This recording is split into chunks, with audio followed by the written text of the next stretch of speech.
और छत पर वीडियो में टपार तेरा मर्तबा रंग रंग ने रंगतबा जी अंदर जी सत जानला सब तेरा बस तेरा भला ते कर नंद बधाई तो कर मार माता तेरी अपना पुजल सर्व कला भरपूर से जग कथा नानक दास दास बिनवता बिनवता बिनवता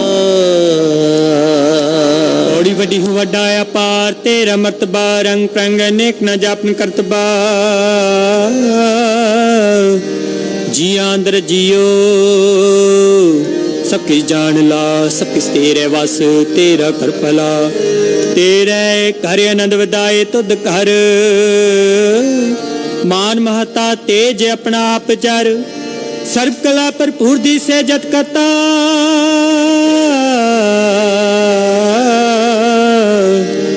नानक दास निदास तुझे आगे बिन बता श्लोक पवन गुरु पानी पिता माता धरत महत दिवस रात दे दाई दाया खेले सगल जगत चंगियाइयां बुरियाइयां बचे धर्म दूर करमी आपो अपनी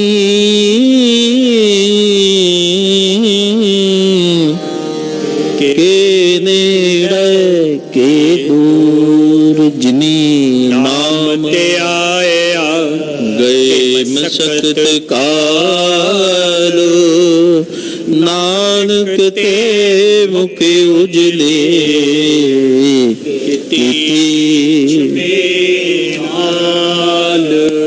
नानक ते मुख उजले कीती छुटे नालू। वाहिगुरु जी का खालसा वाहिगुरु जी की फतेह।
वाहिगुरु जी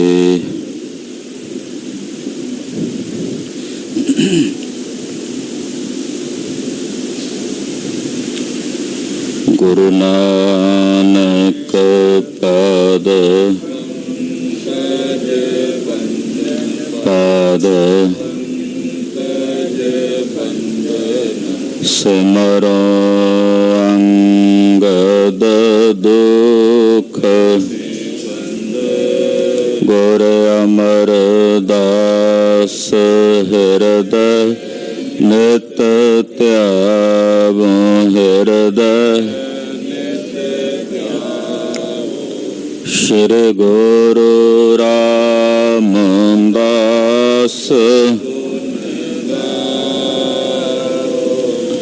ਗੁਰੂ ਅਰਜਨ ਬਿਘਨਨ ਕੇ ਬਿਘਨਨ ਹਰ ਗੋਬਿੰਦ ਸ਼ੁਭ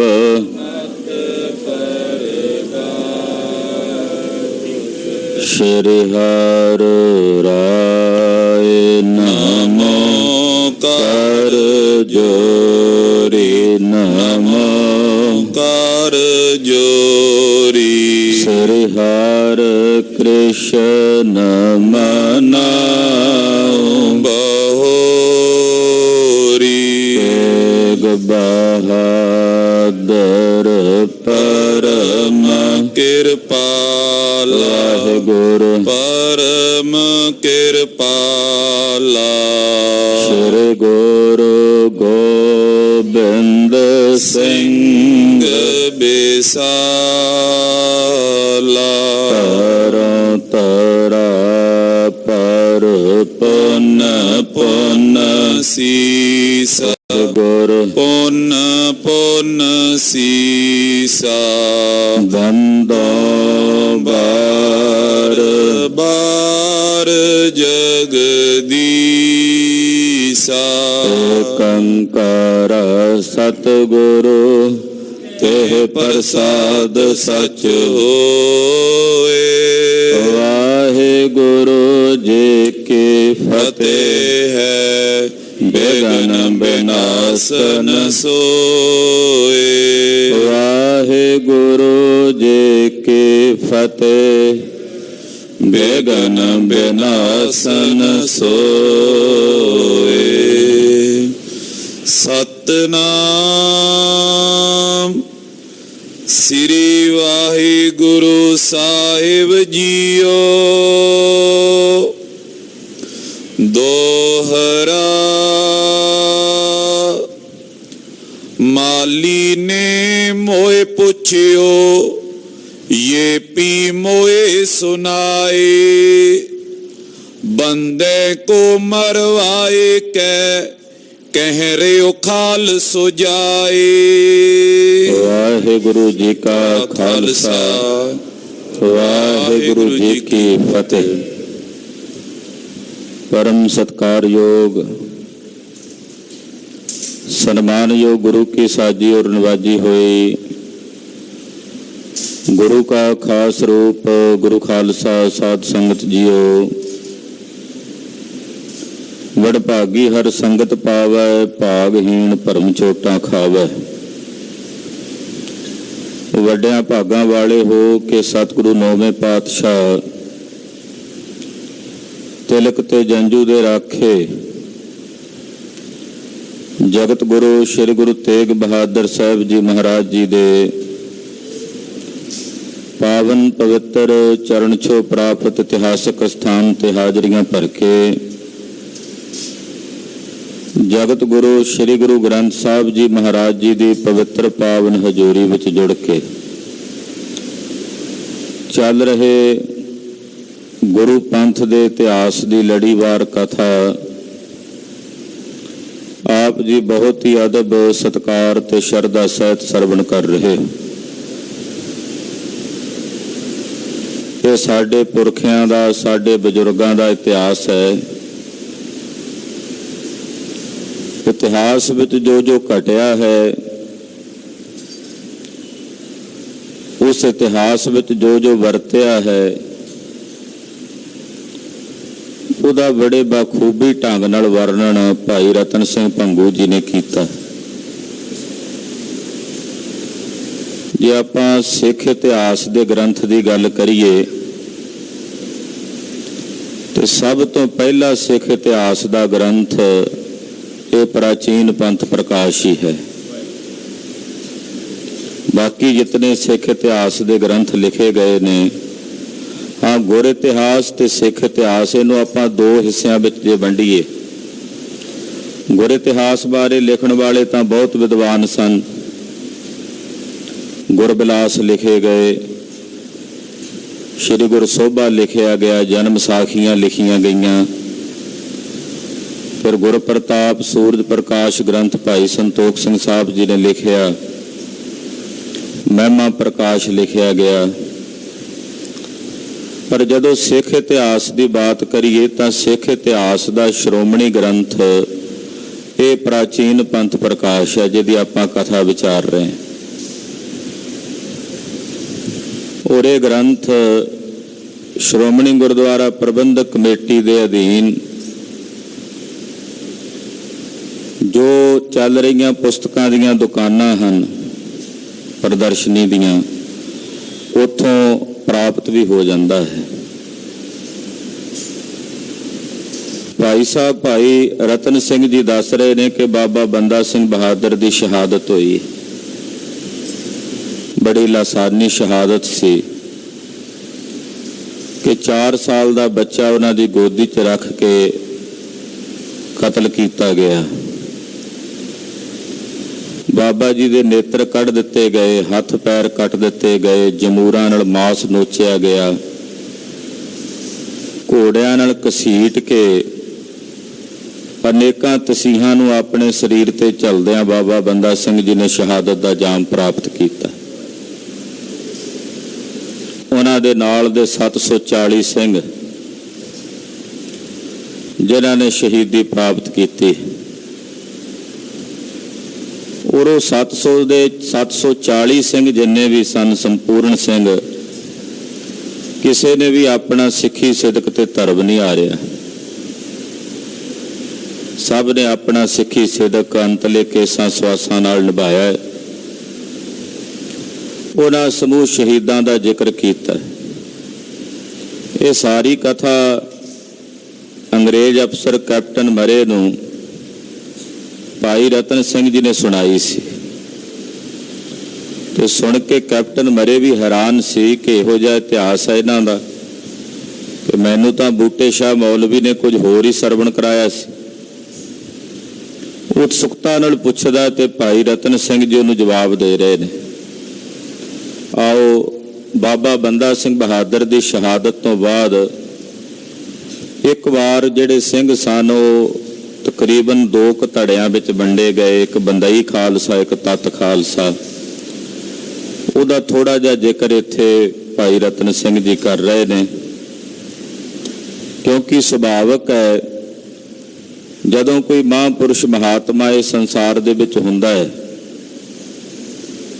ਉਸ ਵੇਲੇ ਉਹਦੇ ਭਾਵੇਂ ਆਪਣੇ ਆਪ ਨੂੰ ਗੁਰੂ ਨਾ ਸਦਾਇਆ ਹੋਵੇ, ਪਰ ਬਾਅਦ ਵਿੱਚ ਜਿਹੜੇ ਉਹਨਾਂ ਦੇ ਚੇਲੇ ਹੁੰਦੇ ਹੈ ਉਹਨੂੰ ਆਪਣੇ ਗੁਰੂ ਦੀ ਪਦਵੀ ਦੇਣ ਲੱਗ ਪੈਂਦੇ, ਗੁਰੂ ਦੇ ਤੋਲੀ ਪੂਜਣ ਲੱਗ ਪੈਂਦੇ।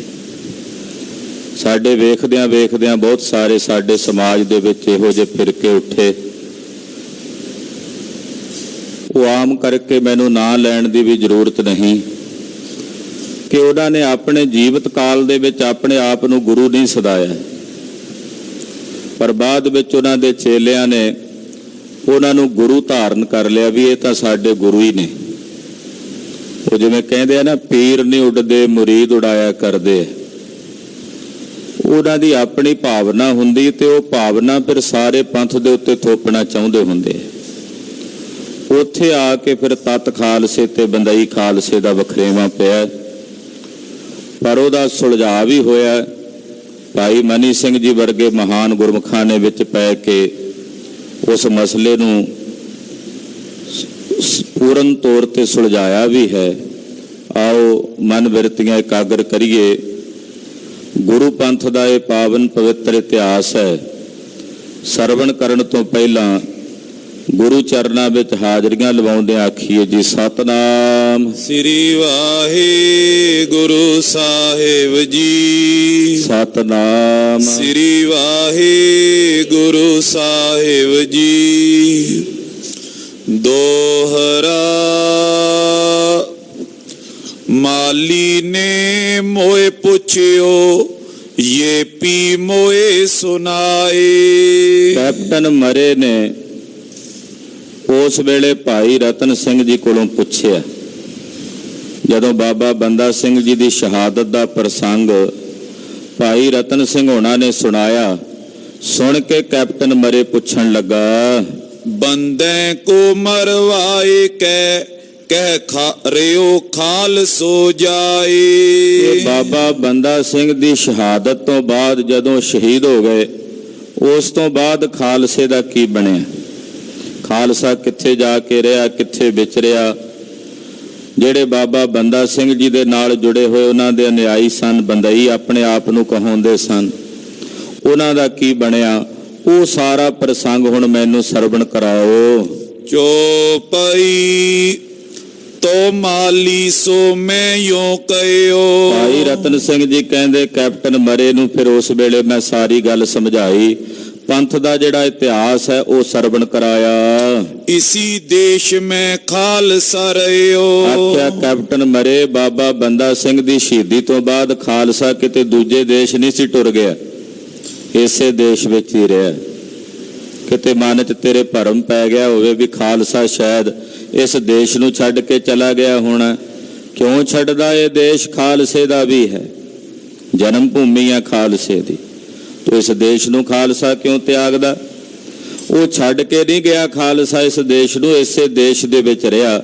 ਭਾਵੇਂ ਕਿ ਸਮੇਂ ਦੇ ਹੁਕਮਰਾਨਾਂ ਨੇ ਕਿਹਾ, ਸਿਰ ਪਰ ਹੋਵੇਂ ਜਿਸਕੇ ਕੇਸ, ਰਹਿਣ ਨਾ ਪਾਵੇਂ ਹਮਰੇ ਦੇਸ਼, ਕੇਸਨ ਵਾਲੇ ਜੋ ਨਰ ਹੋਈ, ਬਾਲ ਬਿਰਧ ਲਭ ਛੱਡੋ ਨਾ ਕੋਈ। ਇਹ ਕਿਹਾ ਗਿਆ, ਪਰ ਖਾਲਸੇ ਨੇ ਆਪਣਾ ਦੇਸ਼ ਨਹੀਂ ਤਿਆਗਿਆ। ਭਾਵੇਂ ਜੰਗਲਾਂ ਦੀਆਂ ਝੱਲਾਂ 'ਚ ਰਹਿ ਕੇ ਗੁਜ਼ਾਰਾ ਕਰਨਾ ਪਿਆ। ਬਾਜ਼ ਦੇਸ਼ਨ ਜਿਮ ਪੰਛੀ ਰਹੇ। ਕਹਿੰਦੇ ਜਿਵੇਂ ਬਾਜ ਦਾ ਇਲਾਕਾ ਹੁੰਦਾ, ਉੱਥੋਂ ਪੰਛੀ ਭੱਜ ਤਾਂ ਨਹੀਂ ਜਾਂਦੇ। ਜੇ ਬਾਜ ਪੰਛੀਆਂ ਦਾ ਸ਼ਿਕਾਰ ਕਰਦਾ ਹੈ ਤੇ ਬਾਜ ਦੇ ਦੇਸ਼ ਵਿੱਚੋਂ ਪੰਛੀ ਭੱਜ ਤਾਂ ਨਹੀਂ ਜਾਂਦੇ, ਬਾਕੀ ਪੰਛੀ ਵੀ ਉੱਥੇ ਹੀ ਰਹਿੰਦੇ ਹਨ। ਸਿੰਘ ਅਰਨ ਮੈਂ ਜਿਮ ਮ੍ਰਿਗ ਬਹੇ। ਜਿਵੇਂ ਜੰਗਲ ਵਿੱਚ ਸ਼ੇਰ ਹੁੰਦਾ ਤੇ ਹਿਰਨ ਵੀ ਉੱਥੇ ਹੀ ਰਹਿੰਦੇ ਆ। ਇਹ ਤਾਂ ਨਹੀਂ ਹੁੰਦਾ ਵੀ ਜੇ ਸ਼ੇਰ ਹੋਵੇ ਤੇ ਹਿਰਨ ਭੱਜ ਜਾਂਦੇ ਆ, ਉਹ ਹਿਰਨ ਵੀ ਉੱਥੇ ਹੀ ਰਹਿੰਦੇ ਹਨ। ਕਿਛ ਚਾਕਰ ਕਿਛ ਜਗੀਰੀ ਲਾਏ। ਇਹ ਤਾਂ ਜਿਹੜੇ ਤੁਰਕ ਸਨ, ਬਾਬਾ ਬੰਦਾ ਸਿੰਘ ਬਹਾਦਰ ਦੀ ਸ਼ਹੀਦੀ ਤੋਂ ਬਾਅਦ ਸ਼ੇਰ ਬਣ ਗਏ, ਬਾਜ ਬਣ ਗਏ ਤੇ ਸਿੰਘਾਂ ਨੂੰ ਬੜਾ ਔਖਾ ਵੇਲਾ ਕੱਟਣਾ ਪਿਆ ਤੇ ਉਹ ਛੱਡ ਕੇ ਨਹੀਂ ਗਏ ਉਸ ਦੇਸ਼ ਨੂੰ, ਉੱਥੇ ਹੀ ਰਹੇ। ਕੁਝ ਕਾਂ ਨੂੰ ਚਾਕਰੀ ਵੀ ਕਰਨੀ ਪਈ, ਉਹ ਤੁਰਕਾਂ ਦੇ ਕੋਲ ਜਾ ਕੇ ਨੌਕਰੀਆਂ ਵੀ ਕਰਦੀਆਂ ਪਈਆਂ।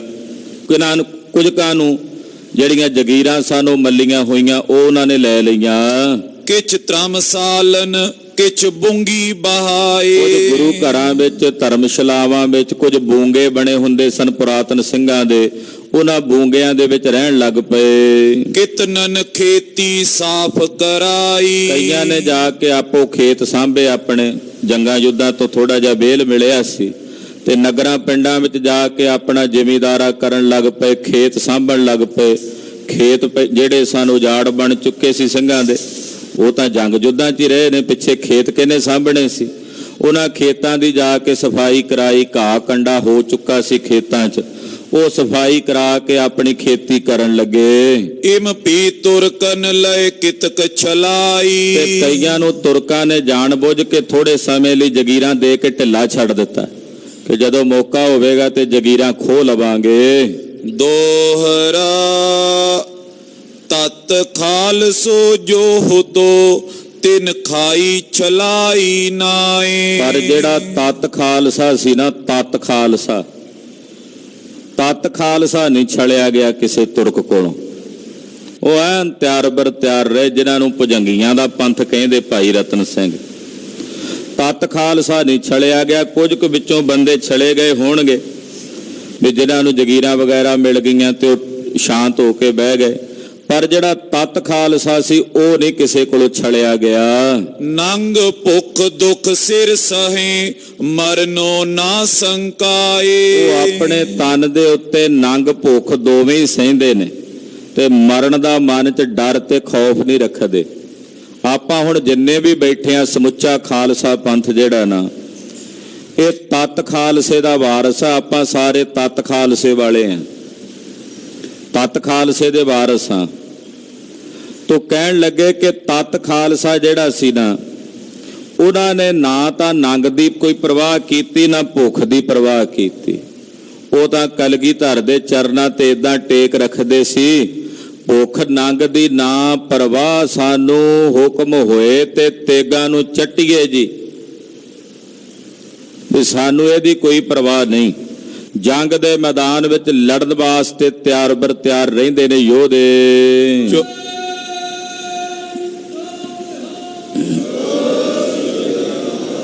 ਚੌਪਈ ਹੁਤੇ ਪੁਚੰਗੀ ਜੋ ਸ਼ੇਰ, ਜਿਹੜੇ ਭੁਜੰਗੀ ਸ਼ੇਰ ਬਿਰਤੀ ਵਾਲੇ ਯੋਧੇ ਸ਼ੇਰ ਸਨ, ਪਏ ਨ ਤੁਰਕਨ ਤੇ ਵੈ ਘੇਰ, ਉਹ ਤੁਰਕਾਂ ਦੇ ਕੋਲੋਂ ਘੇਰੇ ਨਹੀਂ ਜਾ ਸਕੇ, ਉਹ ਤੁਰਕਾਂ ਦੀ ਗ੍ਰਿਫਤ ਵਿੱਚ ਨਹੀਂ ਆਏ। ਰਹੇ ਝਾੜਨ ਉਹ ਝੁੰਡਨ ਮਾਏ, ਉਹ ਕਿੱਥੇ ਰਹਿਣ ਲੱਗੇ? ਕਹਿੰਦੇ ਜੰਗਲਾਂ ਦੇ ਝਾੜਾਂ ਵਿੱਚ, ਜਿੱਥੇ ਬੇਲੇ ਹੁੰਦੇ, ਝਾੜ ਹੁੰਦੇ, ਪਹਾੜਾਂ ਦੀਆਂ ਕੋਈ ਗੁਫਾਵਾਂ ਹੁੰਦੀਆਂ, ਕੰਦਰਾਵਾਂ ਹੁੰਦੀਆਂ, ਉੱਥੇ ਜਾ ਕੇ ਉਹ ਰਹਿੰਦੇ ਹਨ। ਤੁਰਕਨ ਲੁੱਟ ਸੋ ਮਾਰੇ ਖਾਏ, ਔਰ ਰਸਤੇ ਚ ਆਉਂਦੇ ਜਾਂਦੇ ਮਲੇਛਾਂ ਨੂੰ ਲੁੱਟਦੇ ਆ। ਜਦੋਂ ਮਲੇਛ ਆਉਂਦੇ ਆ ਉਹਨਾਂ ਨੂੰ ਲੁੱਟ ਕੇ ਤੇ ਉਹਨਾਂ ਕੋਲੋਂ ਜਿਹੜੀ ਰਸਤ ਬਸਤ ਹੁੰਦੀ ਹੈ ਉਹ ਖੋ ਕੇ ਆਪਣਾ ਗੁਜ਼ਾਰਾ ਕਰਦੇ ਹਨ। ਰਹਾ ਤੁਰਕਨ ਕੋ ਤੁਰਨ ਨ ਦੇਹੇ, ਜਦੋਂ ਕੋਈ ਤੁਰਕ ਲਾਹੌਰ ਤੋਂ ਦਿੱਲੀ ਜਾਂਦਾ ਤੇ ਰਸਤੇ ਵਿੱਚ ਹੀ ਆ ਕੇ ਉਹ ਤਤ ਖਾਲਸੇ ਵਾਲੇ ਗੱਜ ਜਾਂਦੇ ਆ, ਜਿਨ੍ਹਾਂ ਵਿੱਚੋਂ ਭਾਈ ਕਾਹਨ ਸਿੰਘ ਵਰਗੇ, ਦੀਵਾਨ ਦਰਬਾਰਾ ਸਿੰਘ ਜੀ ਵਰਗੇ ਬੜੇ ਬੜੇ ਮਹਾਨ ਯੋਧੇ ਸਨ ਪੰਥ ਦੇ। ਕਿਉਂਕਿ ਬਾਬਾ ਵਿਨੋਦ ਸਿੰਘ ਜੀ ਤਾਂ ਚਾਲੇ ਪਾ ਗਏ ਸਨ। ਉਹਨਾਂ ਤੋਂ ਬਾਅਦ ਜਿਹੜੀ ਪੰਥ ਦੀ ਕਮਾਂਡ ਸੀ ਉਹ ਦੀਵਾਨ ਦਰਬਾਰਾ ਸਿੰਘ ਜੀ, ਭਾਈ ਕਾਹਨ ਸਿੰਘ ਜੀ ਹੋਣਾ ਦੇ ਪਾਸ ਰਹੀ। ਉਸ ਤੋਂ ਬਾਅਦ ਨਵਾਬ ਕਪੂਰ ਸਿੰਘ ਜੀ, ਜੱਸਾ ਸਿੰਘ ਜੀ ਆਹਲੂਵਾਲੀਆ ਸਾਹਿਬ ਜੀ, ਜੱਸਾ ਸਿੰਘ ਰਾਮਗੜੀਏ ਵਰਗੇ ਬੜੇ ਬੜੇ ਮਹਾਨ ਯੋਧੇ, ਚੜਤ ਸਿੰਘ ਸ਼ੁਕਰ ਚੱਕੀਏ ਵਰਗੇ। ਤੋ ਇਸ ਤਰ੍ਹਾਂ ਫਿਰ ਬਾਅਦ ਵਿੱਚ ਹੋਰ ਯੋਧੇ ਵੀ ਹੋਏ।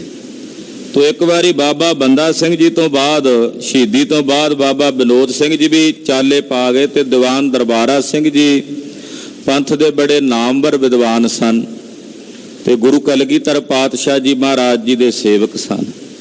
ਉਹ ਪੰਥ ਦੀ ਜਰਨੈਲੀ ਕਰਦੇ ਰਹੇ ਤੇ ਪੰਥ ਉਸ ਵੇਲੇ ਸਿੰਘ ਜਿਹੜਾ ਤਤ ਖਾਲਸਾ ਸੀ ਉਹ ਜ਼ਿਆਦਾ ਜੰਗਲਾਂ ਵਿੱਚ ਰਹਿਣਾ, ਖੱਡਾਂ ਵਿੱਚ ਰਹਿਣਾ, ਝਾੜਾਂ ਵਿੱਚ ਰਹਿਣਾ। ਜਦੋਂ ਕਿਤੇ ਤੁਰਕਾਂ ਨੇ ਰਸਤੇ 'ਚ ਲੰਘਣਾ, ਕੋਈ ਖਜ਼ਾਨਾ ਲੈ ਕੇ ਸਿੰਘਾਂ ਨੂੰ ਖਬਰ ਹੋਣੀ, ਇਹਨਾਂ ਨੇ ਜਾ ਕੇ ਹੱਲਾ ਬੋਲ ਕੇ ਉਹਨਾਂ ਕੋਲੋਂ ਰਸਤਾਂ ਬਸਤਾਂ ਖਜ਼ਾਨਾ ਖੋਹ ਲੈਣਾ ਤੇ ਕੁਝ ਟਾਈਮ, ਕੁਝ ਡੰਗ ਆਪਣਾ ਟਪਾ ਲੈਣਾ। ਉਗਰ ਪਾਰ ਮਦ ਦਰਿਆਏ ਨ ਰਹੇ, ਕਹਿੰਦੇ ਦਰਿਆ ਦੇ ਪਾਰ ਨਹੀਂ ਜਾਣ ਦਿੰਦੇ ਉਹਨਾਂ ਨੂੰ, ਆ ਸਤਲੁਜ ਦਰਿਆ ਨਹੀਂ ਟੱਪਣ ਦਿੰਦੇ। ਤਤ ਖਾਲਸੇ ਸੋ ਸਦਾਵੇ, ਉਹ ਤਤ ਖਾਲਸਾ ਸਦਾਉਂਦਾ, ਕਿਉਂਕਿ ਇਸ ਵੇਲੇ ਦੋ ਧਿਰਾਂ ਬਣ ਚੁੱਕੀਆਂ ਸੀ, ਇੱਕ ਬੰਦਈ ਖਾਲਸਾ, ਇੱਕ ਤਤ ਖਾਲਸਾ। ਕੁਝ ਬਾਬਾ ਬੰਦਾ ਸਿੰਘ ਬਹਾਦਰ ਜੀ ਦੇ ਅਨੁਯਾਈ ਸਨ, ਉਹ ਬੰਦਈ ਖਾਲਸਾ ਸਦਾਉਣ ਲੱਗ ਪਿਆ। ਜਿਹੜੇ ਦੀਵਾਨ ਦਰਬਾਰਾ ਸਿੰਘ ਜੀ ਜਾਂ ਭਾਈ ਕਾਹਨ ਸਿੰਘ ਜੀ ਵਰਗਿਆਂ ਦੇ ਨਾਲ ਸਨ, ਉਹ ਤਤ ਖਾਲਸਾ ਸਦਾਉਣ ਲੱਗ ਪਿਆ। ਏਦਾਂ ਇਹ ਦੋ ਧਿਰਾਂ ਜਿਹੜੀਆਂ ਸਨ ਉਸ ਵੇਲੇ ਪੰਥ ਵਿੱਚ ਬਣ ਗਈਆਂ। ਸਰਕਾਰਾਂ ਦਾ ਕੰਮ ਹੁੰਦਾ, ਉਹ ਬਣਾ ਵੀ ਦਿੰਦੇ ਆ, ਵੰਡੀਆਂ ਪਾ ਦਿੰਦੇ ਆ, ਧਿਰਾਂ ਬਣਾ ਦਿੰਦੇ, ਆਪਸ ਵਿੱਚ ਲੜੀ ਜਾਣ, ਬਹਿਸੀ ਜਾਣ। ਤੋ ਇਸ ਕਰਕੇ ਕੁਝ ਵਿਚਾਰਕ ਮਤਭੇਦ ਵੀ ਸਨ, ਕਿਉਂਕਿ ਬੰਦਈਆਂ ਤੇ ਤਤ ਖਾਲਸੇ ਦੀ ਜਿਹੜੀ ਰਹਿਤ ਮਰਿਆਦਾ ਸੀ ਉਹਦੇ ਵਿੱਚ ਕੁਝ ਫਰਕ ਸੀ, ਵਖਰੇਵਾਂ ਸੀ, ਉਹਦੇ ਕਰਕੇ ਵੀ ਫਰਕ ਪੈ ਗਿਆ। ਤੇ ਜਿਹੜਾ ਤਤ ਖਾਲਸਾ ਸਦਾਉਂਦਾ ਹੈ ਉਹ ਇਸ ਤਰ੍ਹਾਂ ਵਿਚਰਦਾ ਹੈ, ਮਰਨ ਮਾਰਨ ਤੇ ਨੈ ਸੰਕਾਵੇ, ਉਹ ਮਰਨ ਤੇ ਮਾਰਨ ਤੋਂ ਸ਼ੰਕਾ ਨਹੀਂ ਕਰਦੇ। ਮਰਨਾ ਤੇ ਮਾਰਨਾ ਇਹ ਦੋਵੇਂ ਬਿਰਤੀਆਂ ਉਹਨਾਂ ਵਿੱਚ ਕੰਮ ਕਰਦੀਆਂ ਨੇ। ਦੋਹਰਾ ਹੁਤੇ ਬੰਦਈ ਜੋ ਬਚ ਰਹੇ, ਤੁਰਕਨ ਕੋਲੋਂ ਲੁਕ। ਜਿਹੜੇ ਬਾਬਾ ਬੰਦਾ ਸਿੰਘ ਜੀ ਦੇ ਨਾਲ ਜੁੜੇ ਹੋਏ ਕੁਝ ਯੋਧੇ ਸਨ, ਹੈਣ ਤਾਂ ਉਹ ਵੀ ਤਤ ਖਾਲਸੇ ਚੋਂ ਹੀ ਗਏ ਹੋਏ, ਤੇ ਬੰਦਾ ਬਹਾਦਰ ਦੀ ਸ਼ਹੀਦੀ ਤੋਂ ਬਾਅਦ ਜਿਹੜੇ ਤੁਰਕਾਂ ਤੋਂ ਬਚ ਗਏ, ਲੁਕ ਗਏ, ਸ਼ਰਨ ਆਏ ਤੇ ਰੱਖ ਲਏ, ਭਏ ਜੋ ਖਾਲਸੇ ਰੁਕ। ਉਹਨਾਂ ਵਿੱਚੋਂ ਜਿਹੜੇ ਕਈ ਬਾਬਾ ਬੰਦਾ ਸਿੰਘ ਜੀ ਦੇ ਸਾਥੀ, ਉਹਨਾਂ ਵੇਖਿਆ ਵੀ ਸਾਡਾ ਜਰਨੈਲ ਤਾਂ ਸ਼ਹੀਦੀ ਪਾ ਗਿਆ। ਬਹੁਤ ਸਾਰੇ ਜਿਹੜੇ ਬੰਦਈ ਕਹਾਉਣ ਵਾਲੇ ਸਿੰਘ ਸਨ ਉਹ ਖਾਲਸੇ ਦੀ ਸ਼ਰਨ 'ਚ ਆ ਗਏ। ਅਕਾਲ ਤਖਤ ਸਾਹਿਬ ਆ ਕੇ ਦੀਵਾਨ ਦਰਬਾਰਾ ਸਿੰਘ ਜੀ ਦੇ ਪਾਸ, ਭਾਈ ਕਾਹਨ ਸਿੰਘ ਜੀ ਦੇ ਪਾਸ ਆ ਕੇ ਹਾਜ਼ਰ ਹੋ ਗਏ। ਉਹਨਾਂ ਨੂੰ ਤਤ ਖਾਲਸੇ ਨੇ ਆਪਣੇ ਨਾਲ ਰਲਾ ਲਿਆ। ਚੌਪਈ ਪਰ ਬੰਧਈਨ ਦਿਲ ਕਪਟੋ ਰਿਓ। ਪਰ ਜਿਹੜੇ ਕੁਝ ਬੰਦਈ ਸਨ ਉਹਨਾਂ ਦੇ ਮਨ ਵਿੱਚ ਕਪਟ ਰਿਹਾ, ਉਹਨਾਂ ਦੇ ਮਨ 'ਚ ਛਲ ਰਿਹਾ। ਚਾਹੇ ਪੰਥ ਉਹ ਜੁਦੋ ਰਖਿਓ। ਉਹ ਆਪਣਾ ਬੰਦਈਆਂ ਦਾ ਜਿਹੜਾ ਪੰਥ ਸੀ ਉਹ ਤਤ ਖਾਲਸੇ ਨਾਲੋਂ ਵੱਖਰਾ ਟੋਰਨਾ ਚਾਹੁੰਦੇ ਸੀ। ਉਹਨਾਂ ਨੇ ਕੁਝ ਆਪਣੀਆਂ ਰਹੁ ਰੀਤੀਆਂ ਚਲਾ ਲਈਆਂ ਸੀ। ਸੂਹਾ ਪਹਿਨਣਾ, ਪੰਥ ਵਿੱਚ ਸੂਹੇ ਰੰਗ ਦੀ ਪੱਗ ਬੰਨਣੀ ਉਹ ਵਰਜਿਤ ਹੈ। ਉਹਨਾਂ ਨੇ ਸੂਹਾ ਪਹਿਨਣਾ, ਲੰਗਰ ਵਿੱਚ ਪਿਆਜ਼ ਨਹੀਂ ਵਰਤਣਾ, ਲਸਣ ਨਹੀਂ ਵਰਤਣੀ, ਤੇ ਫਿਰ ਮਾਸ ਆਦਿਕ ਦੀ ਵਰਤੋਂ ਨਹੀਂ ਕਰਨੀ, ਸ਼ਿਕਾਰ ਨਹੀਂ ਖੇਡਣਾ। ਫਿਰ ਜਦੋਂ ਫਤਿਹ ਬੁਲਾਉਂਦੇ ਤੇ ਉਹ ਫਤਿਹ ਬੁਲਾਉਂਦੇ ਸੀ ਦਰਸ਼ਨ ਜੀ ਕਾ ਖਾਲਸਾ, ਦਰਸ਼ਨ ਜੀ ਕੀ ਫਤਿਹ। ਆਪਾਂ ਫਤਿਹ ਗਜਾਉਂਦੇ ਆ ਵਾਹਿਗੁਰੂ ਜੀ ਕਾ ਖਾਲਸਾ, ਵਾਹਿਗੁਰੂ ਜੀ ਕੀ ਫਤਿਹ, ਤੇ ਉਹਨਾਂ ਨੇ ਆਪਣੀ ਫਤਿਹ ਵੱਖਰੀ ਬਣਾ ਲਈ ਸੀ, ਦਰਸ਼ਨ ਜੀ ਕਾ ਖਾਲਸਾ, ਦਰਸ਼ਨ ਜੀ ਕੀ ਫਤਿਹ। ਇੱਥੋਂ ਪੰਥ ਦਾ ਵਖਰੇਵਾਂ ਵੱਧ ਗਿਆ ਇਹਨਾਂ ਦੇ ਨਾਲ। ਹਾਂਜੀ, ਪੰਥ ਬੰਦਈਨ ਚਾਹੇ ਵਧਾਈ। ਉਹ ਚਾਹੁੰਦੇ ਸੀ ਵੀ ਜਿਹੜਾ ਸਾਡਾ ਬੰਦਈਆਂ ਦਾ ਪੰਥ ਹੈ ਇਹ ਵਧੇ, ਆ ਜਿਹੜਾ ਤਤ ਖਾਲਸਾ ਇਹ ਸਮਾਪਤ ਹੋ ਜਾਏ। ਇਦਾਂ ਦਵੈਸ਼ ਬਣ ਗਈ। ਇਹ ਦਵੈਸ਼ ਮੈਂ ਸੋਚਦਾ ਵੀ ਖਤਮ ਨਹੀਂ ਹੋਈ, ਅੱਜ ਵੀ ਵਰਤਮਾਨ ਦੇ ਸਮੇਂ 'ਚ ਹੈ। ਮਾਫ ਕਰਨਾ, ਬੜੇ ਦੁਖਾਂਤ ਨਾਲ ਕਹਿਣਾ ਪਵੇਗਾ, ਸਾਡੀਆਂ ਜਿੰਨੀਆਂ ਜਥੇਬੰਦੀਆਂ ਸੰਪਰਦਾਵਾਂ ਨੇ ਮਹਾਰਾਜ ਜੀ ਦੇ ਪੰਥ ਦੇ, ਗੁਰੂ ਨਾਨਕ ਸਾਹਿਬ ਦੇ ਘਰ ਦੇ ਬਗੀਚੇ ਦੇ ਫੁੱਲ ਨੇ, ਸਾਰਿਆਂ ਦਾ ਇੱਕ ਬਰਾਬਰ ਰੁਤਬਾ ਹੋਣਾ ਚਾਹੀਏ। ਔਰ ਅਕਾਲ ਤਖਤ ਸਾਹਿਬ ਨੇ ਸਾਰੇ ਸਮੁੱਚੇ ਪੰਥ ਨੂੰ ਆਪਣੇ ਕਲਾਵੇਂ ਵਿੱਚ ਲਿਆ ਵੀ ਹੈ। ਸਾਰੀਆਂ ਸੰਪਰਦਾਵਾਂ ਦਾ 2 ਦਿਨ ਪਹਿਲਾਂ ਇਕੱਠ ਵੀ ਹੋਇਆ, ਪਰ ਤਕਰੀਬਨ ਬਿਰਤੀ ਸਾਰਿਆਂ ਅੰਦਰ, ਸਾਡੇ ਸਾਰਿਆਂ ਦੇ ਵਿੱਚ, ਮੈਂ ਜਿਸ ਜਥੇਬੰਦੀ ਨਾਲ ਜੁੜਿਆ ਮੈਂ ਕਹਾਂਗਾ ਵੀ ਉਹ ਵਧੇ, ਦੂਜਾ ਘਟੇ। ਭਾਈ ਜੇ ਆਪ ਵਧੋ ਤੇ ਦੂਜਿਆਂ ਨੂੰ ਵੀ ਵਧਣ ਵਾਸਤੇ ਅਰਦਾਸ ਕਰੋ, ਮਹਾਰਾਜ ਸਾਰਿਆਂ ਦੇ ਵਾਧੇ ਪਾਓ। ਇਹ ਦਵੈਸ਼ ਦੀ ਬਿਰਤੀ ਜੇ ਇੱਕ ਸੁਸਾਇਟੀ ਵਾਲੇ ਨੇ, ਹੁਣ ਸ਼ਹਿਰਾਂ ਦੇ ਵਿੱਚ ਆਪਾਂ ਸੁਸਾਇਟੀਆਂ ਬਣਾਈਆਂ ਨੇ, ਮਾਫ ਕਰਨਾ, ਇੱਕ ਨਗਰ ਕੀਰਤਨ ਕੱਢਦਾ, ਦੂਜਾ ਕਹਿੰਦਾ ਮੈਂ ਵੀ ਕੱਢਣਾ, ਕਿਉਂ? ਫਲਾਣੇ ਨਾਲ ਮੇਰੀ ਲੱਗਦੀ ਹੈ, ਉਹਦੇ ਨਾਲੋਂ ਵਧੀਆ। ਉਹਨੇ 5 ਘੋੜੇ ਬੁਲਾਏ ਸੀ, ਮੈਂ 20 ਮਿਲਾਉਣੇ ਆ।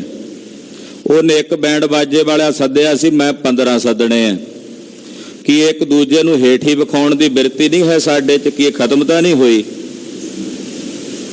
ਇਹ ਬਿਰਤੀ ਅੱਜ ਵੀ ਸਾਡੇ ਅੰਦਰ। ਫਲਾਣੇ ਨੇ ਸਮਾਗਮ ਕਰਾਇਆ, ਉਹਨੇ ਮਟਰ ਪਨੀਰ ਬਣਾਇਆ ਸੀ ਨਾ ਲੰਗਰ 'ਚ, ਆਪਾਂ ਸ਼ਾਹੀ ਪਨੀਰ ਚਲਾਉਣਾ, ਉਹਦਾ ਲੰਗਰ ਫੇਲ ਕਰਨਾ ਵੀ ਲੋਕ ਜਦੋਂ ਸਮਾਗਮ ਹੋਇਆ ਕਰੇਗਾ ਨਾ ਸਾਡੇ ਵੱਲ ਆਇਆ ਕਰਨਗੇ ਵੱਧ, ਅਸੀਂ ਇਕੱਠ ਵੱਧ ਕਰਕੇ ਵਿਖਾਉਣਾ। ਫਲਾਣੇ ਨੇ 1.5 ਲੱਖ ਰੁਪਏ ਵਾਲਾ ਜਥਾ ਬੁੱਕ ਕੀਤਾ ਸੀ, ਆਪਾਂ 2.5 ਲੱਖ ਵਾਲਾ ਜਥਾ ਲਿਆਉਣਾ। ਕਹਿਣ ਤੋਂ ਭਾਵ ਵੀ ਇੱਕ ਦੂਜੇ ਨੂੰ ਹੇਠੀ ਵਿਖਾਉਣ ਵਾਲੀ ਬਿਰਤੀ ਜਿਹੜੀ ਆ ਉਹ ਅੱਜ ਵੀ ਸਾਡੇ ਤੇ ਕੰਮ ਕਰ ਰਹੀ ਹੈ। ਉਦੋਂ ਵੀ ਪੈਦਾ ਹੋਈ ਸੀ। ਬੰਦਈਆਂ ਨੇ ਆਖਿਆ ਵੀ ਜਿਹੜਾ ਸਾਡਾ ਪੰਥ ਆ ਉਹ ਵਧੇ, ਜਿਹੜੀ ਸਾਡੀ ਮਰਿਆਦਾ ਉਹ ਵਧੇ, ਜਿਹੜਾ ਇਹ ਤਤ ਖਾਲਸੇ ਦਾ ਇਹਦਾ ਘਾਟਾ ਹੋਵੇ, ਇਹ ਘਟ ਜਾਣ। ਹਾਂਜੀ, ਸਿੰਘਨ ਸੋਰੇ ਵੈਰ ਕਮਾਈ। ਉਹਨਾਂ ਨੇ ਬੰਦਈਆਂ ਨੇ ਹੁਣ ਖਾਲਸੇ ਨਾਲ, ਸਿੰਘਾਂ ਨਾਲ ਮਨ 'ਚ ਵੈਰ ਕਮਾਉਣਾ ਸ਼ੁਰੂ ਕਰ ਲਿਆ। ਦੋਹਰਾ ਬਧਈਨ ਔਰ ਪੁਚੰਗੀਆਂ ਬੜੋ ਪਇਓ ਜਿਮ ਜੰਗ। ਜਿਵੇਂ ਬੰਦਈਆਂ ਤੇ ਭੁਜੰਗੀਆਂ ਦਾ ਜੰਗ ਹੋਇਆ, ਹੁਣ ਤੁਹਾਨੂੰ ਉਹ ਵੀ ਦੱਸਦੇ ਆ। ਤਤ ਖਾਲਸੇ ਤੇ ਬੰਦਈ ਖਾਲਸੇ ਦੀ ਜਿਹੜੀ ਲੜਾਈ ਹੋਈ, ਇਹ ਅਕਾਲ ਤਖਤ ਸਾਹਿਬ ਤੇ ਹੋਇਆ ਝਗੜਾ। ਕਹਿੰਦੇ ਹੁਣ ਉਹ ਤੁਹਾਨੂੰ ਸਰਵਣ ਕਰਾਈਏ। ਮਾਰੇ ਕੂਟੇ ਬਹੁ ਲੁੱਟੇ ਸੋ ਅਬ ਸੁਨੋ ਪ੍ਰਸੰਗ। ਉੱਥੇ ਲੜਾਈ ਇਸ ਕਦਰ ਵੱਧ ਗਈ ਕਿ ਬੰਦਈਆਂ ਨੂੰ ਮਾਰਨਾ ਪਿਆ, ਵੀ ਕੁੱਟਣਾ ਵੀ ਪਿਆ। ਬੰਦਈਆਂ ਦਾ ਇੱਕ ਮਹੰਤ ਸਿੰਘ ਸੀ, ਉਹ ਵੀ ਮਾਰਿਆ ਗਿਆ। ਕਹਿੰਦੇ ਉਹ ਸਾਰਾ ਪ੍ਰਸੰਗ ਤੁਹਾਨੂੰ ਸੁਣਾਉਂਦੇ ਹਾਂ। ਚੋਪਈ ਕਾਨ ਸਿੰਘ ਕਈ ਬੰਦਿਓ ਜੁਦਾਈ। ਕਹਿੰਦੇ ਭਾਈ ਕਾਨ ਸਿੰਘ ਜੀ ਉਸ ਵੇਲੇ ਪੰਥ ਦੇ ਨਾਮਵਾਰ ਜਰਨੈਲ ਸਨ। ਬਾਬਾ ਬਿਨੋਦ ਸਿੰਘ ਜੀ ਦੇ ਇਹ ਸੁਪੁੱਤਰ ਸਨ ਤੇ ਗੁਰੂ ਅੰਗਦ ਦੇਵ ਸਾਹਿਬ ਜੀ ਦੀ ਅੰਸ਼ ਵੰਸ਼ ਵਿੱਚੋਂ ਸੀ, ਤ੍ਰੇਣ ਕੁੱਲ ਚੋਂ। ਬਾਬਾ ਬਿਨੋਦ ਸਿੰਘ ਜੀ ਚਾਲੇ ਪਾ ਗਏ ਤੇ ਭਾਈ ਕਾਨ ਸਿੰਘ ਜੀ ਤੇ ਦੀਵਾਨ ਦਰਬਾਰਾ ਸਿੰਘ ਜੀ ਵਰਗੇ ਕੁਝ ਸਿੰਘ ਉਸ ਵੇਲੇ ਸ੍ਰੀ ਅਕਾਲ ਤਖਤ ਸਾਹਿਬ ਤੇ ਹਾਜ਼ਰ ਸਨ। ਲਈ ਤੁਰਕਨ ਸਿਓ ਬਾਤ ਬਣਾਈ। ਕਾਨ ਸਿੰਘ ਨੇ ਤੁਰਕਾਂ ਦੇ ਨਾਲ ਕੋਈ ਗੱਲਬਾਤ ਕੀਤੀ, ਲਾਹੌਰ ਸਰਕਾਰ ਨਾਲ। ਰੁਪਈਏ 500 ਨਿਤ ਲੈਣ ਠਹਿਰਾਇਓ। ਕੁਝ ਸਮੇਂ ਲਈ ਨੌਕਰੀ ਵੀ ਕਰਨੀ ਪਈ ਸਿੰਘਾਂ ਨੂੰ, ਇਹੋ ਜਿਹਾ ਟਾਈਮ ਪਾਸ ਕਰਨ ਵਾਸਤੇ। ਇੱਥੇ ਆਪਾਂ ਇਹ ਨਹੀਂ ਕਹਿ ਸਕਦੇ ਵੀ ਹੁਣ ਕਿਸੇ ਤੇ ਗਦਾਰੀ ਦਾ ਕਲੰਕ ਲਾ ਦਈਏ। ਉਹ ਸਮਾਂ ਇਹੋ ਜਿਹਾ ਸੀ ਵੀ ਕੁਝ ਸਮੇਂ ਲਈ ਫਿਰ ਜੰਗ ਯੁੱਧਾਂ ਤੋਂ ਸ਼ਾਂਤ ਹੋ ਕੇ ਸਿੰਘਾਂ ਨੂੰ ਸਰਕਾਰੀ ਦਰਬਾਰੇ ਨੌਕਰੀਆਂ ਚਾਕਰੀਆਂ ਵੀ ਕਰਨੀਆਂ ਪਈਆਂ ਤੇ ਭਾਈ ਕਾਹਨ ਸਿੰਘ ਜੀ ਨੇ ਵੀ ਨੌਕਰੀ ਕੀਤੀ। ਅਸਵਾਰ 500 ਸਾਥ ਰਖਾਇਓ। ਕਾਹਨ ਸਿੰਘ ਦੇ ਨਾਲ 500 ਘੋੜਸਵਾਰ ਯੋਧੇ ਨਾਲ ਰਹਿੰਦੇ ਸਨ। ਨੀਲ ਬਸਤਰੀ ਸਿਰ ਚੱਕਰ ਸਜਾਵੇ। ਇਹ ਨੀਲੇ ਰੰਗ ਦਾ ਬਾਣਾ ਪਾਉਂਦੇ ਤੇ ਸੀਸ ਤੇ ਦਮਾਲਾ ਚੱਕਰ ਤੇ ਚੰਦ ਤੋੜਾ ਧਾਰਨ ਕਰਦੇ ਸਨ। ਰਹਿਤ ਪੁਚੰਗੀ ਰੀਤ ਰਖਾਵੇ। ਜਿਹੜੀ ਸਿੰਘਾਂ ਦੀ ਰਹਿਤ ਮਰਿਆਦਾ, ਖਾਲਸੇ ਦੀ ਮਰਿਆਦਾ ਜਿਹੜੀ ਕਲਗੀਧਰ ਜੀ ਨੇ 1699 ਦੀ ਵਿਸਾਖੀ ਨੂੰ ਪੰਥ ਨੂੰ ਦ੍ਰਿੜ ਕਰਾਈ ਸੀ, ਉਸ ਮਰਿਆਦਾ ਦਾ ਇਹ ਪਾਲਣ ਕਰਦੇ ਨੇ, ਉਸ ਰਹਿਤ ਦਾ ਪਾਲਣ ਕਰਦੇ ਹਨ। ਪੜੇ ਬਾਣੀ ਅਰਦਾਸੋ ਕਰੇ। ਔਰ ਬਾਣੀ ਪੜ੍ਹਨੀ ਤੇ ਅਰਦਾਸਾਂ ਬੇਨਤੀਆਂ ਕਰਨੀਆਂ। ਦੰਗਿਓ ਫੰਗਿਓ ਨੈ ਸੋ ਟਰੇ। ਕਿਤੇ ਲੜਾਈ ਪੜਾਈ ਹੋ ਜਾਏ, ਦੰਗਿਓ ਫੰਗਿਓ ਟਾਲਾ ਨਹੀਂ ਕਰਦੇ ਵੀ ਜੇ ਕਿਤੇ ਲੜਾਈ ਹੋ ਜਾਏ, ਜੰਗ ਯੁੱਧ ਹੋ ਜਾਏ ਤੇ ਐਨ ਤਿਆਰ ਬਰ ਤਿਆਰ ਹੋ ਕੇ ਲੜਦੇ ਹਨ। ਬਾਂਗ ਕਸਾਈ ਡੇਰੇ ਨਾ ਆਵੇ। ਇਹਨਾਂ ਯੋਧਾ ਸੀ ਕਾਹਨ ਸਿੰਘ, ਭਾਵੇਂ ਤੁਰਕਾਂ ਕੋਲ ਨੌਕਰੀ ਕਰਦਾ ਸੀ, ਮਰਿਆਦਾ ਇਹਨੇ ਆਪਣੀ ਪੰਥ ਵਾਲੀ ਨਹੀਂ ਛੱਡੀ। ਇਹਦੇ ਡੇਰੇ ਦੇ ਨੇੜੇ ਕੋਈ ਮੁੱਲਾ ਆ ਕੇ ਬਾਂਗ ਨਹੀਂ ਸੀ ਦੇ ਸਕਦਾ। ਉਹਨੂੰ ਪਹਿਲਾਂ ਹਦਾਇਤ ਕੀਤੀ ਸੀ, ਮੁੱਲਾ ਤੇਰੀ ਬਾਂਗ ਦੀ ਆਵਾਜ਼ ਸਾਡੇ ਡੇਰੇ ਨਹੀਂ ਪਹੁੰਚਣੀ ਚਾਹੀਦੀ। ਜਿਹੜੇ ਕਸਾਈ ਸਨ ਗਾਵਾਂ ਵੱਢਣ ਵਾਲੇ, ਉਹ ਗਾਵਾਂ ਵੱਢਣ ਵਾਲੇ ਕਸਾਈਆਂ ਨੂੰ ਹਦਾਇਤ ਸੀ ਵੀ ਜੇ ਤੁਸੀਂ ਸਾਡਾ ਜਿੱਥੇ ਪੜਾਅ ਹੁੰਦਾ, ਡੇਰਾ ਹੁੰਦਾ, ਨੇੜੇ ਤੇੜੇ ਵੀ ਤੁਹਾਡੇ ਚੋਂ ਕੋਈ ਕਸਾਈ ਫਰਕ ਗਿਆ ਨਾ, ਉਹ ਆਪਣੀ ਜਾਨ ਤੇ ਮਾਲ ਦਾ ਜ਼ਿੰਮੇਵਾਰ ਆਪ ਹੋਵੇਗਾ। ਏਦਾਂ ਇਹਨਾਂ ਨੇ ਆਪਣਾ ਦਹਿਸ਼ਤ ਤੇ ਭੈ ਵੀ ਬਣਾਇਆ ਹੋਇਆ ਹੈ। ਦੂਰ ਤੁਰਕਨ ਤੇ ਡੇਰੋ ਰਖਾਵੇ। ਤੁਰਕਾਂ ਦੇ ਨਾਲ ਨਹੀਂ ਡੇਰਾ ਰੱਖਦੇ, ਜੇ ਨੌਕਰੀ ਵੀ ਕਰਦੇ 500 ਘੋੜਸਵਾਰ ਸੀ ਨਾਲ, ਤੇ ਤੁਰਕਾਂ ਤੋਂ ਦੂਰ ਆਪਣਾ ਡੇਰਾ ਰੱਖਦੇ ਨੇ, ਬਿਨਾਂ ਮਲੇਛਾਂ ਦਾ ਕੀ ਪਤਾ ਕਦੋਂ ਵਿਟਰ ਜਾਣ। ਫਿਰ ਇਹਨਾਂ ਦੇ ਨਾਲ ਜਾ ਕੇ ਡੇਰਾ ਕਰਨ ਦਾ ਮਤਲਬ ਸੀ ਵੀ ਜਿੱਥੇ ਉਹਨਾਂ ਦਾ ਲੰਗਰ ਪ੍ਰਸ਼ਾਦਾ ਪੱਕਦਾ, ਰਸਤਾਂ ਬਸਤਾਂ ਵੀ ਸਾਡਾ ਵੀ ਨਾਲ ਬਣੇਗਾ। ਇਹਨਾਂ ਆਪਣਾ ਵੱਖਰਾ ਪਹਿਰਾ ਰੱਖਿਆ ਹੋਇਆ ਵਿਵੇਕ ਦਾ। ਰੈਣ ਅੰਮ੍ਰਿਤਸਰ ਥੋ ਕਰ ਲਿਓ। ਇਹਨਾਂ ਨੇ ਹੁਣ ਸ੍ਰੀ ਅੰਮ੍ਰਿਤਸਰ ਸਾਹਿਬ ਆ ਕੇ ਆਪਣਾ ਨਿਵਾਸ ਕਰ ਲਿਆ। ਇਹ ਜਗ੍ਹਾ ਜਿਹੜਾ ਅੰਮ੍ਰਿਤਸਰ ਸਾਹਿਬ ਦਾ ਇਲਾਕਾ ਸੀ, ਇਹ ਭਾਈ ਕਾਹਨ ਸਿੰਘ ਨੇ, ਕਿਉਂਕਿ ਪੁਰਾਣੀ ਲਿਖਤ ਸੀ ਬਾਦਸ਼ਾਹ ਅਕਬਰ ਦੇ ਵੇਲੇ ਦੀ, ਇਹ 22 ਪਿੰਡ ਜਿਹੜੇ ਸਨ ਅਕਬਰ ਬਾਦਸ਼ਾਹ ਨੇ ਗੁਰੂ ਅਮਰਦਾਸ ਸਾਹਿਬ ਨੂੰ ਲਿਖ ਕੇ ਦਿੱਤੇ ਸੀ। ਉਹ ਜਿਹੜੀ ਪੁਰਾਣੀ ਜਗੀਰ ਸੀ ਕਾਹਨ ਸਿੰਘ ਹੋਣਾ ਨੇ ਛੁਡਾ ਲਈ ਔਰ ਇੱਥੇ ਅੰਮ੍ਰਿਤਸਰ ਸਾਹਿਬ ਆ ਕੇ ਡੇਰਾ ਕਰਨ ਲੱਗੇ। ਮੇਲਾ ਲਾਵਨ ਪੀ ਲਿਖ ਲਿਓ। ਲਾਹੌਰ ਦਰਬਾਰ ਨਾਲ ਇਹਨਾਂ ਨੇ ਗੱਲਬਾਤ ਕਰਕੇ ਜੋੜ ਮੇਲਾ ਦੀਵਾਲੀ ਦਾ, ਵਿਸਾਖੀ ਦਾ ਉਹ ਮਨਾਉਣਾ ਸ੍ਰੀ ਅੰਮ੍ਰਿਤਸਰ ਸਾਹਿਬ ਵਿਖੇ ਪ੍ਰਾਰੰਭ ਕਰ ਲਿਆ।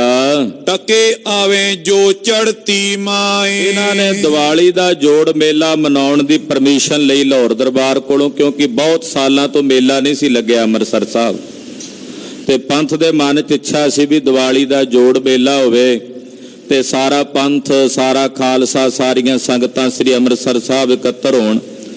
ਤੋਂ ਸੂਬੇ ਲਾਹੌਰ ਦੇ ਨਾਲ ਗੱਲਬਾਤ ਕਰਕੇ ਉਹਨਾਂ ਆਖਿਆ ਅਸੀਂ ਟਕੇ ਲੈਣੇ ਆ ਤੁਹਾਡੇ ਕੋਲੋਂ, ਮੇਲਾ ਲੱਗਣ ਦਾ ਜਿਹੜਾ ਕਰ ਹੈ, ਮਾਮਲਾ ਹੈ, ਉਹ ਸਾਨੂੰ ਦਿਓ। ਦੇਣੇ ਖਾਲਸੇ ਮੁਜਰੇ ਤਾਈ। ਉਹ ਖਾਲਸੇ ਨੇ ਵਿਚਾਰ ਕੀਤੀ। ਦੀਵਾਨ ਦਰਬਾਰਾ ਸਿੰਘ ਜੀ, ਭਾਈ ਮਨੀ ਸਿੰਘ ਜੀ ਸ਼ਹੀਦ, ਉਹ ਦਰਬਾਰ ਸਾਹਿਬ ਦੇ ਉਹਨਾਂ ਦਿਨਾਂ 'ਚ ਹੈੱਡ ਗ੍ਰੰਥੀ ਸਨ। ਸਾਰੇ ਪੰਥ ਨੇ ਵਿਚਾਰ ਕੀਤੀ ਕਿ ਜਦੋਂ ਸੰਗਤ ਆਏਗੀ, ਮਾਇਆ ਵੀ ਆਵੇਗੀ, ਉਹਦੇ ਵਿੱਚੋਂ ਜਿਹੜੀ ਕੁਝ ਮਾਇਆ ਹੈ ਉਹ ਜਿਹੜਾ ਇਹ ਟੈਕਸ ਮੰਗਦੇ ਇਹਨਾਂ ਨੂੰ ਦੇ ਕੇ, ਬਾਕੀ ਮਾਇਆ ਦੇ ਨਾਲ ਗੁਰੂ ਘਰ ਦਾ, ਲੰਗਰਾਂ ਦਾ, ਪੰਥ ਦਾ ਜਿਹੜਾ ਖਰਚਾ ਪਰਚਾ ਉਹ ਚੱਲ ਜਾਵੇਗਾ। ਸਮੋ ਮੇਲੇ ਕੋ ਪਹੁੰਚਿਓ ਆਈ। ਇਹਦਾ ਦੀਵਾਲੀ ਦਾ ਜਿਹੜਾ ਮੇਲਾ ਸੀ ਉਹ ਸਮਾਂ ਨੇੜੇ ਆ ਗਿਆ। ਕਾਹਨ ਸਿੰਘ ਲਿਖਿਓ ਸੰਗਤ ਤਾਈ। ਭਾਈ ਕਾਹਨ ਸਿੰਘ ਹੋਣਾ ਨੇ, ਭਾਈ ਬਨੀ ਸਿੰਘ ਹੋਣਾ ਨੇ, ਦੀਵਾਨ ਦਰਬਾਰਾ ਸਿੰਘ ਹੋਣਾ ਨੇ ਸਮੁੱਚੇ ਪੰਥ ਦੇ ਨਾਂ ਤੇ ਚਿੱਠੀਆਂ ਲਿਖ ਕੇ ਭੇਜ ਦਿੱਤੀਆਂ। ਹਮ ਤੁਰਕਨ ਸੋ ਕਰ ਲਈ ਗੱਲ। ਸੰਗਤ ਜੀ ਅਸੀਂ ਤੁਰਕਾਂ ਦੇ ਨਾਲ ਗੱਲਬਾਤ ਖੋਲ ਲਈ ਆ, ਗੱਲ ਕਰ ਲਈ ਹੈ। ਬੇਸ਼ੱਕ ਆਓ ਸ਼੍ਰੀ ਅੰਮ੍ਰਿਤਸਰ ਚੱਲ। ਕਿਸੇ ਨੂੰ ਡਰਨ ਦੀ ਲੋੜ ਨਹੀਂ, ਬੇਸ਼ੱਕ ਬੇਝਿਜਕ ਹੋ ਕੇ ਸਾਰੀਆਂ ਗੁਰੂ ਨਾਨਕ ਨਾਮ ਲੇਵਾ ਸੰਗਤਾਂ ਸ੍ਰੀ ਅੰਮ੍ਰਿਤਸਰ ਸਾਹਿਬ ਚੱਲ ਕੇ ਆਉਣਾ। ਲਾਹੌਰ ਪਸ਼ੋਰ ਉਹ ਦਿੱਲੀ ਤਾਈ। ਲਾਹੌਰ ਦੇ ਵਿੱਚ ਜਿੰਨੀ ਸੰਗਤ ਹੈ, ਪਿਸ਼ਾਵਰ ਦੇ ਵਿੱਚ, ਗਜਨੀ ਵਿੱਚ, ਇੱਧਰ ਦਿੱਲੀ ਵਾਲੇ ਪਾਸੇ ਜਿੰਨੀਆਂ ਸੰਗਤਾਂ ਹਨ, ਆਈ ਸੰਗਤ ਚੋ ਤਰਫੇ ਤਾਈ। ਹੁਣ ਸੰਗਤ ਨੂੰ ਕਈ ਸਾਲ ਹੋ ਗਏ ਸਨ, ਦਰਬਾਰ ਸਾਹਿਬ ਜੋੜ ਮੇਲੇ ਤੇ ਨਹੀਂ ਸੀ ਗਏ, ਦਰਸ਼ਨ ਨਹੀਂ ਸਨ ਕੀਤੇ। ਇੱਕਦਮ ਸੰਗਤਾਂ ਅੰਦਰ ਚਾਅ ਪੈਦਾ ਹੋਇਆ ਵੀ ਇਹ ਤਾਂ ਮੌਕਾ ਮਿਲਿਆ, ਤੋ ਸਾਰੀਆਂ ਸੰਗਤਾਂ ਹੁਮ ਹੁਮਾ ਕੇ ਇਧਰੋਂ ਦਿੱਲੀ ਤੋਂ, ਲਾਹੌਰ ਤੋਂ, ਪਿਸ਼ਾਵਰ ਤੋਂ, ਪੂਰੇ ਪੰਜਾਬ ਭਰ, ਮਾਲਵੇ, ਦੁਆਬੇ, ਮਾਝੇ ਤੋਂ ਬੇਅੰਤ ਸੰਗਤਾਂ ਜਿਹੜੀਆਂ ਉਹ ਚੱਲ ਕੇ ਸ੍ਰੀ ਅੰਮ੍ਰਿਤਸਰ ਸਾਹਿਬ ਜੋੜ ਮੇਲੇ ਤੇ ਪਹੁੰਚੀਆਂ। ਦੋਹਰਾ ਤੁਰਕਨ ਕੋ ਮੁਖ ਬਨ ਲਿਓ, ਯੋਂ ਗੱਲ ਪਈ ਮਸ਼ਹੂਰ। ਕਹਿੰਦੇ ਤੁਰਕਾਂ ਦਾ ਮੂੰਹ ਬੰਨ ਲਿਆ ਖਾਲਸੇ ਨੇ, ਯਾਨੀ ਕਿ ਉਹਨਾਂ ਨੂੰ ਪੈਸੇ ਦਾ ਲਾਲਚ ਦੇ ਦਿੱਤਾ ਕਿ ਤੁਹਾਨੂੰ ਰੋਜ਼ ਦੇ ਹਿਸਾਬ ਦੇ ਨਾਲ ਮੇਲੇ ਦੀ ਜਿੰਨੀ ਚੜ੍ਹਤ ਹੋਵੇਗੀ ਉਹਦੇ ਮੁਤਾਬਕ ਪੈਸੇ ਦਿੱਤੇ ਜਾਣਗੇ। ਉਹਨਾਂ ਨੂੰ ਬੋਲਣ ਯੋਗ ਨਾ ਛੱਡਿਆ। ਕਸਮ ਕੁਰਾਨ ਤੁਰਕਨ ਕਰੀ, ਭਇਓ ਸਿੱਖਨ ਪਉ ਦੂਰ। ਬਕਾਇਦਾ ਤੁਰਕਾਂ ਨੇ ਕਸਮਾਂ ਖਾਧੀਆਂ ਕੁਰਾਨ ਦੀਆਂ ਵੀ ਅਸੀਂ ਕੋਈ ਹਮਲਾ ਨਹੀਂ ਕਰਾਂਗੇ, ਜਿੰਨੀ ਸੰਗਤ ਤੁਸੀਂ ਸੱਦਣੀਆਂ ਸੱਦ ਲਓ। ਉਦਾਂ ਉਹਨਾਂ ਨੇ ਆਪ ਹੀ ਕਸਮਾਂ ਖਾਧੀਆਂ ਕੁਰਾਨ ਦੀਆਂ, ਤੋ ਅਸੀਂ ਹਮਲਾ ਨਹੀਂ ਕਰਾਂਗੇ। ਏਦਾਂ ਤੁਰਕਾਂ ਦੇ ਮੂੰਹ ਬੰਦ ਹੋ ਗਏ, ਸਾਰੇ ਪਾਸੇ ਗੱਲ ਪਸਰ ਗਈ। ਸਿੰਘਨ ਉਹ ਤੁਰਕਨ ਨੇ ਜਬ ਕਰ ਲਿਓ ਕਰਾਰ। ਏਦਾਂ ਸਿੰਘਾਂ ਤੇ ਤੁਰਕਾਂ ਨੇ ਜਦੋਂ ਇਕਰਾਰਨਾਮੇ ਲਿਖੇ ਗਏ, ਸ਼ਰਤਾਂ ਲਿਖੀਆਂ ਗਈਆਂ ਮੇਲਾ ਲਾਉਣ ਦੀਆਂ। ਸੰਗਤ ਕੀ ਰਾਖੀ ਰੱਖੋ, ਦੇਸ਼ ਤੁਰਕਨ ਲਿਖੇ ਇਸ਼ਤਿਹਾਰ। ਤੁਰਕਾਂ ਨੇ ਵੀ ਬਕਾਇਦਾ ਇਸ਼ਤਿਹਾਰ ਜਾਰੀ ਕਰ ਦਿੱਤੇ ਵੀ ਆਓ ਸਾਰੀ ਸੰਗਤ ਆ ਕੇ ਤੁਸੀਂ ਮੇਲਾ ਲਾ ਲਵੋ। ਨਾਲ ਉਹਨਾਂ ਨੇ ਵੀ ਕਿਹਾ ਕਿ ਅਸੀਂ ਤੁਹਾਡੀ ਰੱਖਿਆ ਵਾਸਤੇ ਵੀ ਉੱਥੇ ਆਪਣੇ ਬੰਦੇ ਵੀ ਭੇਜਾਂਗੇ, ਪੰਥ ਵੀ ਤੁਹਾਡਾ ਸਾਰਾ ਇਕੱਤਰ ਹੋਵੇਗਾ। ਚੋਪਈ ਤੁਰਕਨ ਲਖਿਓ ਨਿਜ ਠਾਣੇਦਾਰਨ। ਤੁਰਕਾਂ ਨੇ ਆਪਣੇ ਠਾਣੇਦਾਰਾਂ ਨੂੰ ਵੇਖਿਆ, ਹੋਏ ਨ ਦੰਗੋ ਕਉ ਸੰਗਤ ਵਾਰਨ। ਉਹਨਾਂ ਨੇ ਮੇਲੇ ਦਾ ਪ੍ਰਬੰਧ ਕਰਨ ਵਾਸਤੇ ਆਪਣੀ ਫੌਜ ਭੇਜੀ। ਠਾਣੇਦਾਰਾਂ ਨੂੰ ਹੁਕਮ ਕੀਤਾ ਵੀ ਤੁਸੀਂ ਜਾ ਕੇ ਫੌਜ ਭੇਜੋ, ਕਿਉਂਕਿ ਉੱਥੇ ਬੰਦਈ ਖਾਲਸਾ ਤੇ ਤਤ ਖਾਲਸੇ ਦਾ ਰੋਲਾ ਪੈਣ ਦੇ ਅਸਾਰ ਜਿਹੜੇ ਨੇ ਨਜ਼ਰ ਆ ਰਹੇ ਨੇ। ਆਮ ਸੰਗਤ ਆਉਣੀ ਆ, ਰੋਲਾ ਨਾ ਪਵੇ, ਕਿਉਂਕਿ ਲੜਾਈ ਤਾਂ ਆਪ ਹੀ ਕਰਾਉਣ ਵਾਲੇ ਸੀ, ਪਰ ਉੱਤੋਂ ਸੱਚਾ ਬਣਨ ਵਾਸਤੇ ਇਹਨਾਂ ਨੇ ਆਪਣੀਆਂ ਫੌਜਾਂ ਪ੍ਰਬੰਧ ਲਈ ਭੇਜੀਆਂ। ਅੰਮ੍ਰਿਤਸਰ ਇਨ ਦਿਓ ਪਹੁੰਚਾਏ। ਕਿਹਾ ਕਿ ਅੰਮ੍ਰਿਤਸਰ ਸਾਹਿਬ ਸਾਰੀ ਸੰਗਤ ਉੱਥੇ ਪਹੁੰਚੇ, ਰਸਤੇ 'ਚ ਕਿਸੇ ਨੂੰ ਕੋਈ ਰੁਕਾਵਟ ਨਾ ਆਵੇ। ਰੱਖੋ ਹਿਫਾਜ਼ਤ ਇਨ ਕੋ ਰਾਹੋ। ਉਹ ਰਸਤੇ ਵਿੱਚ ਵੀ ਸਾਰੀ ਸੰਗਤ ਦੀ ਹਿਫਾਜ਼ਤ ਦੀ ਜ਼ਿੰਮੇਵਾਰੀ ਸਾਡੀ ਹੈ। ਦੋਹਰਾ 10,000 ਦਮ ਲਿਖ ਹੁਤੇ, ਸੋ ਜੋ ਮੇਲੇ ਮਾਏ। 10,000 ਰੁਪਈਆ ਮੁਕਰਰ ਕੀਤਾ ਗਿਆ ਮੇਲਾ ਲਾਉਣ ਵਾਸਤੇ। ਤੁਰਕਾਂ ਨੇ ਕਿਹਾ ਸਾਨੂੰ ਤੁਸੀਂ 10 ਦਿਨ ਮੇਲਾ ਲਾਉਣਾ ਹੈ ਤੇ 10 ਦਿਨਾਂ ਦੇ ਮੇਲੇ ਵਾਸਤੇ ਤੁਸੀਂ ਸਾਨੂੰ 10,000 ਰੁਪਈਆ ਦੇਣਾ।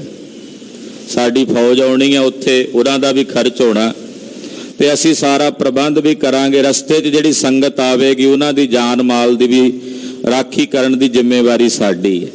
ਇਦਾਂ ਤੁਰਕਾਂ ਨੇ ਲਿਖਤ ਕੀਤੀ, ਇਕਰਾਰਨਾਮੇ ਹੋਏ, ਇਸ਼ਤਿਹਾਰ ਜਾਰੀ ਹੋਏ। ਤੋ ਇਸ ਤਰ੍ਹਾਂ 10,000 ਰੁਪਈਆ ਤੁਰਕਾਂ ਨੇ ਖਾਲਸੇ ਕੋਲੋਂ ਲੈਣਾ ਮੰਨਿਆ। 10 ਦਿਨ ਲੋ ਮੇਲਾ ਰਹੇ, ਰੱਖਿਓ ਹਿਫਾਜ਼ਤ ਤਾਈ। ਕਿ 10 ਦਿਨ ਤੁਹਾਡਾ ਮੇਲਾ ਰਹੇਗਾ ਭਰ ਕੇ। 10 ਦਿਨਾਂ ਦੇ ਮੇਲੇ ਦੀ ਪਰਮਿਸ਼ਨ ਜਿਹੜੀ ਹੈ ਉਹ ਲਾਹੌਰ ਸਰਕਾਰ ਨੇ ਜਿਹੜੀ ਹੈ, ਲਾਹੌਰ ਦਰਬਾਰ ਨੇ ਦੇ ਦਿੱਤੀ। 1000 ਰੁਪਈਆ ਇੱਕ ਦਿਨ ਦਾ ਉਹਨਾਂ ਨੇ ਉਸ ਵੇਲੇ ਲੈਣਾ ਮੁਕਰਰ ਕੀਤਾ। 10,000 ਰੁਪਈਏ ਮੁਕਰਰ ਹੋਏ। ਜਿਹੜਾ ਇਹ ਰੁਪਈਆ ਹੈ ਨਾ, ਇਹ ਰੁਪਈਆ ਗੁਰੂ ਖਾਲਸਾ ਜੀ ਬਹੁਤ ਪਹਿਲਾਂ ਹੋਂਦ ਵਿੱਚ ਆ ਗਿਆ। ਗੁਰੂ ਨਾਨਕ ਸਾਹਿਬ ਜੀ ਤੇ ਪ੍ਰਕਾਸ਼ ਤੋਂ ਵੀ ਪਹਿਲਾਂ ਹੋਂਦ 'ਚ ਆਇਆ। ਆਮ ਕਰਕੇ ਕੋਈ ਸ਼ੰਕਾ ਕਰਦਾ ਨਾ ਵੀ 20 ਰੁਪਇਆਂ ਦਾ ਲੰਗਰ ਗੁਰੂ ਨਾਨਕ ਸਾਹਿਬ ਨੇ ਲਾਇਆ, ਤੇ ਉਹ ਕਹਿੰਦੇ ਜੀ ਉਦੋਂ ਤਾਂ ਰੁਪਈਏ ਹੁੰਦੇ ਹੀ ਨਹੀਂ ਸੀ। ਬੜੀ ਭੋਲੀ ਜੀ ਗੱਲ ਕਰਦੇ ਆ। ਰੁਪਈਆ ਕਿਹਨੂੰ ਕਹਿੰਦੇ? ਰੂਪਾ ਚਾਂਦੀ ਤੋਂ ਬਣਿਆ ਹੋਇਆ। ਗੁਰਬਾਣੀ ਸ੍ਰੀ ਗੁਰੂ ਗ੍ਰੰਥ ਸਾਹਿਬ ਵਿੱਚ ਕਿੰਨੀ ਵਾਰੀ ਸ਼ਬਦ ਆਉਂਦਾ ਰੂਪਾ। ਰੂਪਾ ਕੰਮ ਹੈ ਦੋਸਤ। ਰੂਪਾ ਜਿੱਥੇ ਸ਼ਬਦ ਆਉਂਦਾ ਉੱਥੇ ਰੂਪਾ ਦਾ ਮਤਲਬ ਹੁੰਦਾ ਹੈ ਚਾਂਦੀ। ਰੂਪੈ ਉਹਦਾ ਮਤਲਬ ਹੁੰਦਾ ਰੂਪ, ਸੁੰਦਰਤਾ, ਤੋਂ ਰੂਪੇ ਤੋਂ ਰੁਪਈਆ ਬਣਿਆ। ਤੇ ਅੱਜ ਕੱਲ ਤਾਂ ਉਹ ਮਿਲਦੇ ਵੀ ਆ ਬਹੁਤ ਸਾਰੇ ਪੁਰਾਣੇ, ਈਸ਼ਾ ਤੋਂ ਵੀ ਤਕਰੀਬਨ ਇਹ ਜਿਹੜਾ ਈਸਵੀ ਸਾਲ ਚੱਲ ਰਿਹਾ ਇਹਦੇ ਤੋਂ ਵੀ ਪਹਿਲਾਂ ਬਣਿਆ ਹੋਇਆ। ਤੋਂ ਗੁਰੂ ਨਾਨਕ ਸਾਹਿਬ ਜੀ ਦੇ ਵੇਲੇ ਰੁਪਈਆ ਆਜ਼ਾਦ ਸੀ, ਚਾਂਦੀ ਦੇ ਰੁਪਈਏ ਹੁੰਦੇ ਸਨ ਤੇ 20 ਰੁਪਈਆਂ ਦਾ ਸਾਹਿਬ ਨੇ ਲੰਗਰ ਲਾਇਆ। ਤੋ ਅੱਜ ਕੱਲ ਉਦਾਂ ਹੀ ਗੁੰਮਰਾਹ ਕਰਨ ਵਾਸਤੇ, ਜੋ ਉਦੋਂ ਰੁਪਈਏ ਨਹੀਂ ਸੀ ਹੁੰਦੇ, ਰੁਪਈਏ ਤਾਂ ਅੰਗਰੇਜ਼ਾਂ ਨੇ ਚਲਾਏ। ਰੁਪਈਏ ਜਿਹੜੇ ਸਨ ਚਾਂਦੀ ਦੇ ਰੁਪਈਏ, ਉਹ ਪਹਿਲਾਂ ਹੀ ਹੋਂਦ ਵਿੱਚ ਹਿੰਦੁਸਤਾਨ ਵਿੱਚ ਬੜੇ ਸਾਲ ਪਹਿਲਾਂ, ਗੁਰੂ ਨਾਨਕ ਸਾਹਿਬ ਤੋਂ ਵੀ ਪਹਿਲਾਂ ਆ ਚੁੱਕੇ ਸੀ। ਖੈਰ, ਇੱਥੇ 10,000 ਰੁਪਈਏ ਦੀ ਗੱਲ ਆਈ ਹੈ ਕਿ 10,000 ਰੁਪਈਆ ਦੇਣਾ ਜਿਹੜਾ ਸੀ ਉਹ ਖਾਲਸੇ ਨੇ ਮੁਕਰਰ ਕੀਤਾ। 10 ਦਿਨ ਮੇਲਾ ਲਾਉਣ ਦੀ ਪਰਮਿਸ਼ਨ ਲਾਹੌਰ ਸਰਕਾਰ ਕੋਲੋਂ ਲਈ। ਸੋਰਠਾ ਠਠੀ ਸਿੱਖਨ ਚਿੱਤ ਧਾਰ, ਯਾਹੂ ਤੇ ਸੰਸੋ ਗਇਓ।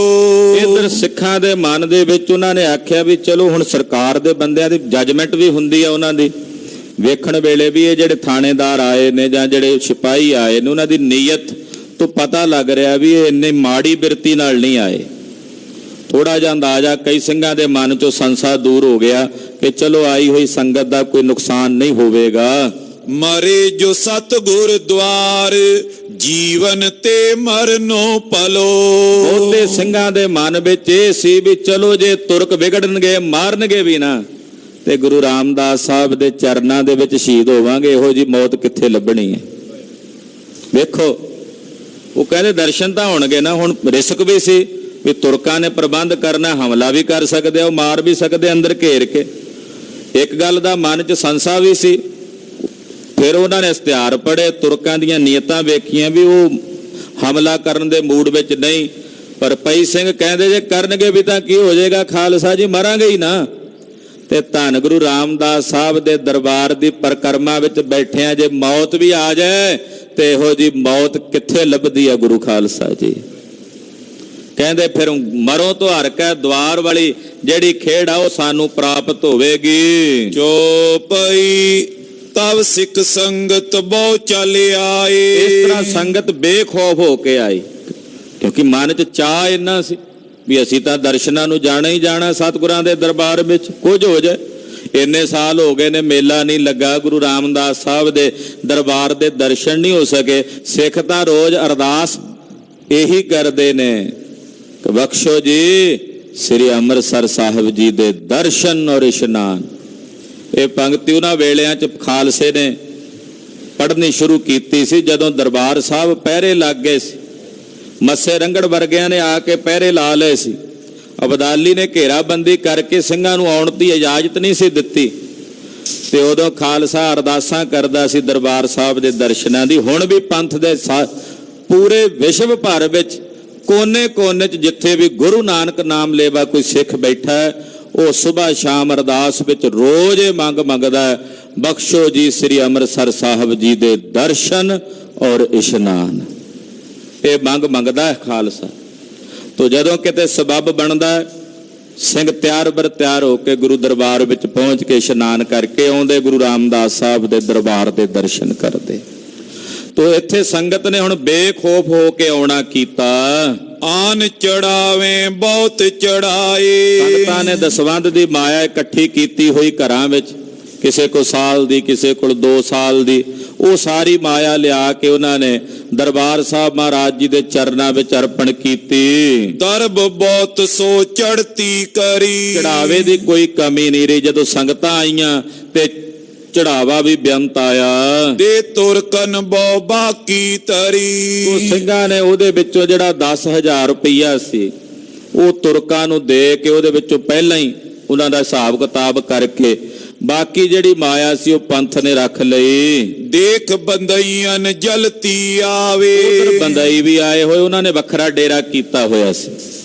ਉਹਨਾਂ ਦੇ ਮਨ ਵਿੱਚ ਵੇਖ ਕੇ ਦਵੈਸ਼ ਆਈ। ਲੱਗੇ ਮੰਗਨ ਕਰ ਚੜਤੀ ਦਾਵੇ। ਜਿਹੜਾ ਚੜਾਵਾ ਆਇਆ ਸੀ ਉਹਦੇ ਵਿੱਚੋਂ ਹਿੱਸਾ ਮੰਗਣ ਲੱਗੇ ਵੀ ਅੱਧਾ ਸਾਡਾ ਦਿਓ। ਕੁਝ ਕਹਿਣ ਅੱਧਾ ਕਿਉਂ, ਸਾਰੇ ਤੇ ਸਾਡਾ ਹੱਕ ਹੈ, ਅਸੀਂ ਰਾਜ ਕਾਇਮ ਕੀਤਾ ਸੀ ਖਾਲਸੇ ਦਾ। ਏਦਾਂ ਕਹਿੰਦੇ ਲੜਾਈ ਹੋਣ ਲੱਗੀ। ਕਹਿਓ ਖਾਲਸੇ ਤੁਮ ਦਾਵੇ ਕਾਹੇ। ਖਾਲਸੇ ਨੇ ਆਖਿਆ ਉਹ ਤੁਹਾਡਾ ਕਾਹਦਾ ਦਾਵਾ ਭਾਈ, ਤੁਸੀਂ ਬੰਦਈ, ਅਸੀਂ ਗੁਰੂ ਗੋਬਿੰਦ ਸਿੰਘ ਸਾਹਿਬ ਦੇ ਸਿੰਘ ਆ, ਤੁਸੀਂ ਆਪਣੇ ਆਪ ਨੂੰ ਬੰਦਈ ਕਹਾਉਂਦੇ ਵੀ ਅਸੀਂ ਬੰਦੇ ਬਹਾਦਰ ਦੇ ਬੰਦੇ ਆ। ਜਾਂ ਗੁਰੂ ਗੋਬਿੰਦ ਸਿੰਘ ਸਾਹਿਬ ਦੇ ਸਿੰਘ ਬਣ ਜਾਓ ਤੇ ਆ ਕੇ ਲੈ ਲਓ ਹਿੱਸਾ, ਖਾਲਸੇ 'ਚ ਰਲ ਜਾਓ ਤੇ ਆਪਣਾ ਹਿੱਸਾ ਲੈ ਲਓ। ਜੇ ਤੁਸੀਂ ਖਾਲਸੇ 'ਚ ਰਲਣਾ ਵੀ ਨਹੀਂ ਤੇ ਫਿਰ ਖਾਲਸੇ ਤੋਂ ਵੱਖਰੇ ਹੋ ਕੇ ਦਾਵਾ ਕਰਕੇ ਮੰਗੋ, ਇਦਾਂ ਕਿਵੇਂ ਮਿਲੇਗਾ? ਇਦਾਂ ਨਹੀਂ ਹਿੱਸੇ ਮਿਲਨੇ। ਹਮ ਤੁਮ ਮੇਲ ਰੱਖਿਓ ਕੋ ਨਾਈ। ਸਾਡਾ ਤੇ ਤੁਹਾਡਾ ਹੁਣ ਕੋਈ ਮੇਲ ਹੀ ਨਹੀਂ ਆ, ਤੁਸੀਂ ਆਪਣਾ ਬੰਦਈਆਂ ਦਾ ਪੰਥ ਵੱਖਰਾ ਚਲਾ ਲਿਆ, ਇਹ ਕਲਗੀਧਰ ਦਾ ਤਤ ਖਾਲਸਾ ਪੰਥ ਵੱਖਰਾ ਚੱਲ ਰਿਹਾ ਹੈ। ਤੁਮ ਫਤਿਹ ਦਰਸ਼ਨੀ ਹਮ ਗੁਰ ਕੈ ਫਤਿਹ। ਤੁਸੀਂ ਫਤਿਹ ਦਰਸ਼ਨੀ ਫਤਿਹ ਬੁਲਾਉਂਦੇ ਹੋ, ਦਰਸ਼ਨ ਜੀ ਕਾ ਖਾਲਸਾ, ਦਰਸ਼ਨ ਜੀ ਕੀ ਫਤਿਹ, ਅਸੀਂ ਵਾਹਿਗੁਰੂ ਕੀ ਫਤਿਹ ਬੁਲਾਉਂਦੇ ਆ, ਤੁਹਾਡਾ ਸਾਡਾ ਕੀ ਮੇਲ? ਤੁਮ ਬਿਸ਼ਨੋਈ ਹਮ ਚਾਰ ਵਰਨ ਮਤੇ। ਤੁਸੀਂ ਬਿਸ਼ਨੋਈ ਬਣ ਗਏ ਹੋ, ਵੈਸ਼ਨਵ ਹੋ ਗਏ ਹੋ, ਅਸੀਂ ਚਾਰਾਂ ਵਰਨਾਂ ਵਾਲੇ, ਚਾਰਾਂ ਵਰਨਾਂ ਨੂੰ ਇੱਕ ਸਮਝਣ ਵਾਲੇ ਆ। ਸਾਡੇ ਵਿੱਚ ਤਾਂ ਖੱਤਰੀ ਬ੍ਰਾਹਮਣ ਸ਼ੂਦਰ ਵੈਸ਼ ਚਾਰੇ ਹੀ ਇੱਕ ਹਨ, ਤੁਸੀਂ ਬਿਸ਼ਨੋਈ ਮਤ ਬਣਾ ਲਿਆ ਆਪਣਾ। ਤੁਮ ਸੂਹੋ ਪੈਰੋ ਹਮ ਲਾਵੇ ਨ ਅੰਗ। ਆ ਫਰਕ ਸੀ ਸਾਰੇ।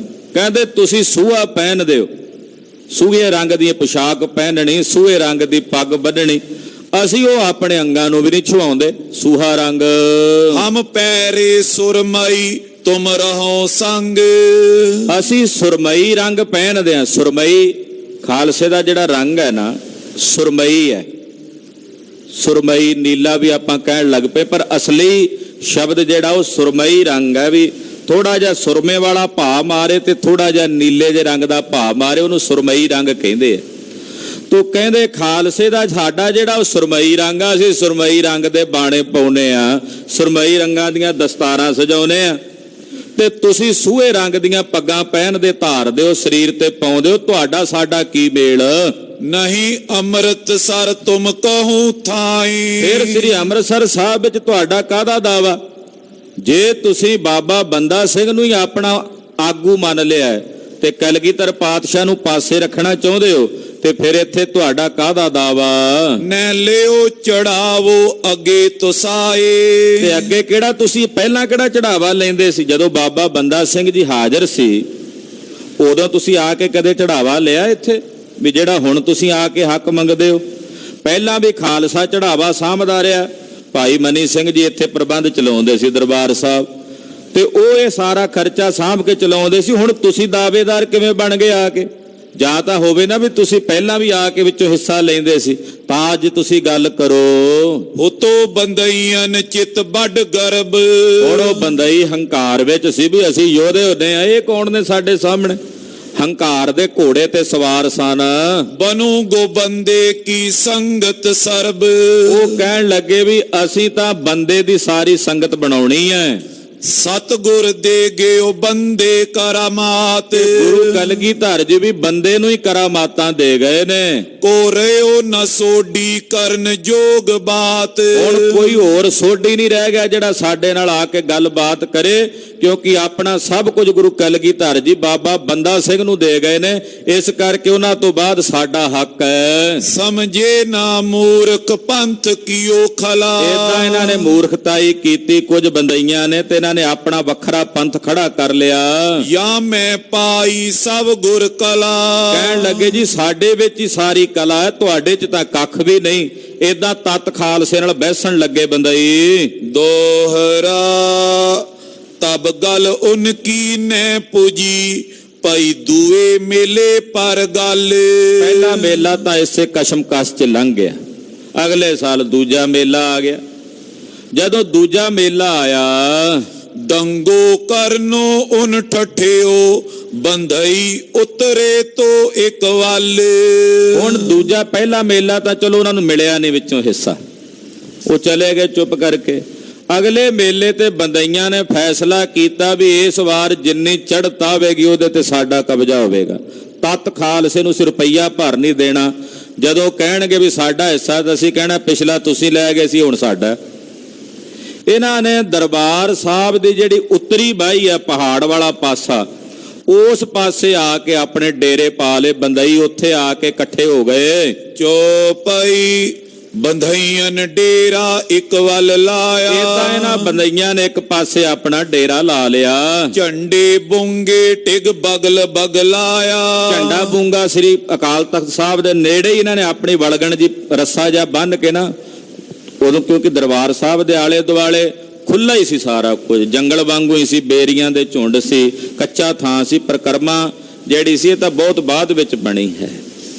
ਤੋ ਉੱਥੇ ਅਕਾਲ ਤਖਤ ਸਾਹਿਬ ਦੇ ਬਿਲਕੁਲ ਸਾਹਮਣੇ ਦਰਬਾਰ ਸਾਹਿਬ ਤੇ ਆਲੇ ਦੁਆਲੇ ਬਿਲਕੁਲ ਖਾਲੀਆਂ ਥਾਵਾਂ ਹੁੰਦੀਆਂ ਸੀ। ਨੇੜੇ ਤੇੜੇ ਹੀ ਘੋੜੇ ਸਿੰਘ ਬੰਨ੍ਹ ਲੈਂਦੇ ਸਨ ਸਰੋਵਰ ਤੋਂ ਕੁਝ ਦੂਰੀ ਤੇ।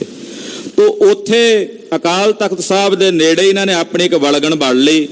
ਉੱਥੇ ਆਲੇ ਦੁਆਲੇ ਕੁਝ ਕੱਖ ਕੰਡਾ ਲਾ ਕੇ ਜਾਂ ਝਾੜੀਆਂ ਲਾ ਕੇ ਗੱਡ ਕੇ ਵੀ ਆਪਣੀ ਜਗ੍ਹਾ ਵੀ ਇਹ ਸਾਡਾ ਪੱਕਾ ਮੋਰਚਾ ਹੈ। ਕਿਤ ਰੋਣੀ ਕਿਤ ਬਾੜ ਗੜਵਾਈ। ਇਹਨਾਂ ਨੇ ਰੋਣੀ ਵੀ ਆਲੇ ਦੁਆਲੇ ਨੇ ਕੱਚੀ ਜੀ ਗੜੀ ਬਣਾ ਲਈ। ਗੱਲ ਕੀ ਵੀ ਤਿਆਰੀ ਕਰ ਲਈ ਵੀ ਜੇ ਲੜਾਈ ਕਰਨੀ ਪਈ ਤਤ ਖਾਲਸੇ ਨਾਲ ਲੜਾਂਗੇ। ਐਨ ਅਕਾਲ ਤਖਤ ਸਾਹਿਬ ਦੇ ਨੇੜੇ ਹੀ ਇਹਨਾਂ ਨੇ ਆਪਣਾ ਇਹ ਸਾਰਾ ਡੇਰਾ ਪਾ ਲਿਆ। ਦਰਸ਼ਨੀ ਦਰਵਾਜੇ ਕੀ ਦਬ ਬਾਹੀ। ਤੇ ਜਿਹੜੀ ਦਰਸ਼ਨੀ ਡਿਉੜੀ ਦੀ ਬਾਈ ਹੈ ਨਾ, ਉਸ ਪਾਸੇ ਦੀ ਬਾਈ ਇਹਨਾਂ ਨੇ ਦੱਬ ਲਈ। ਕਿਤਨਨ ਚਾਏ ਛੱਪਰ ਛੰਨ।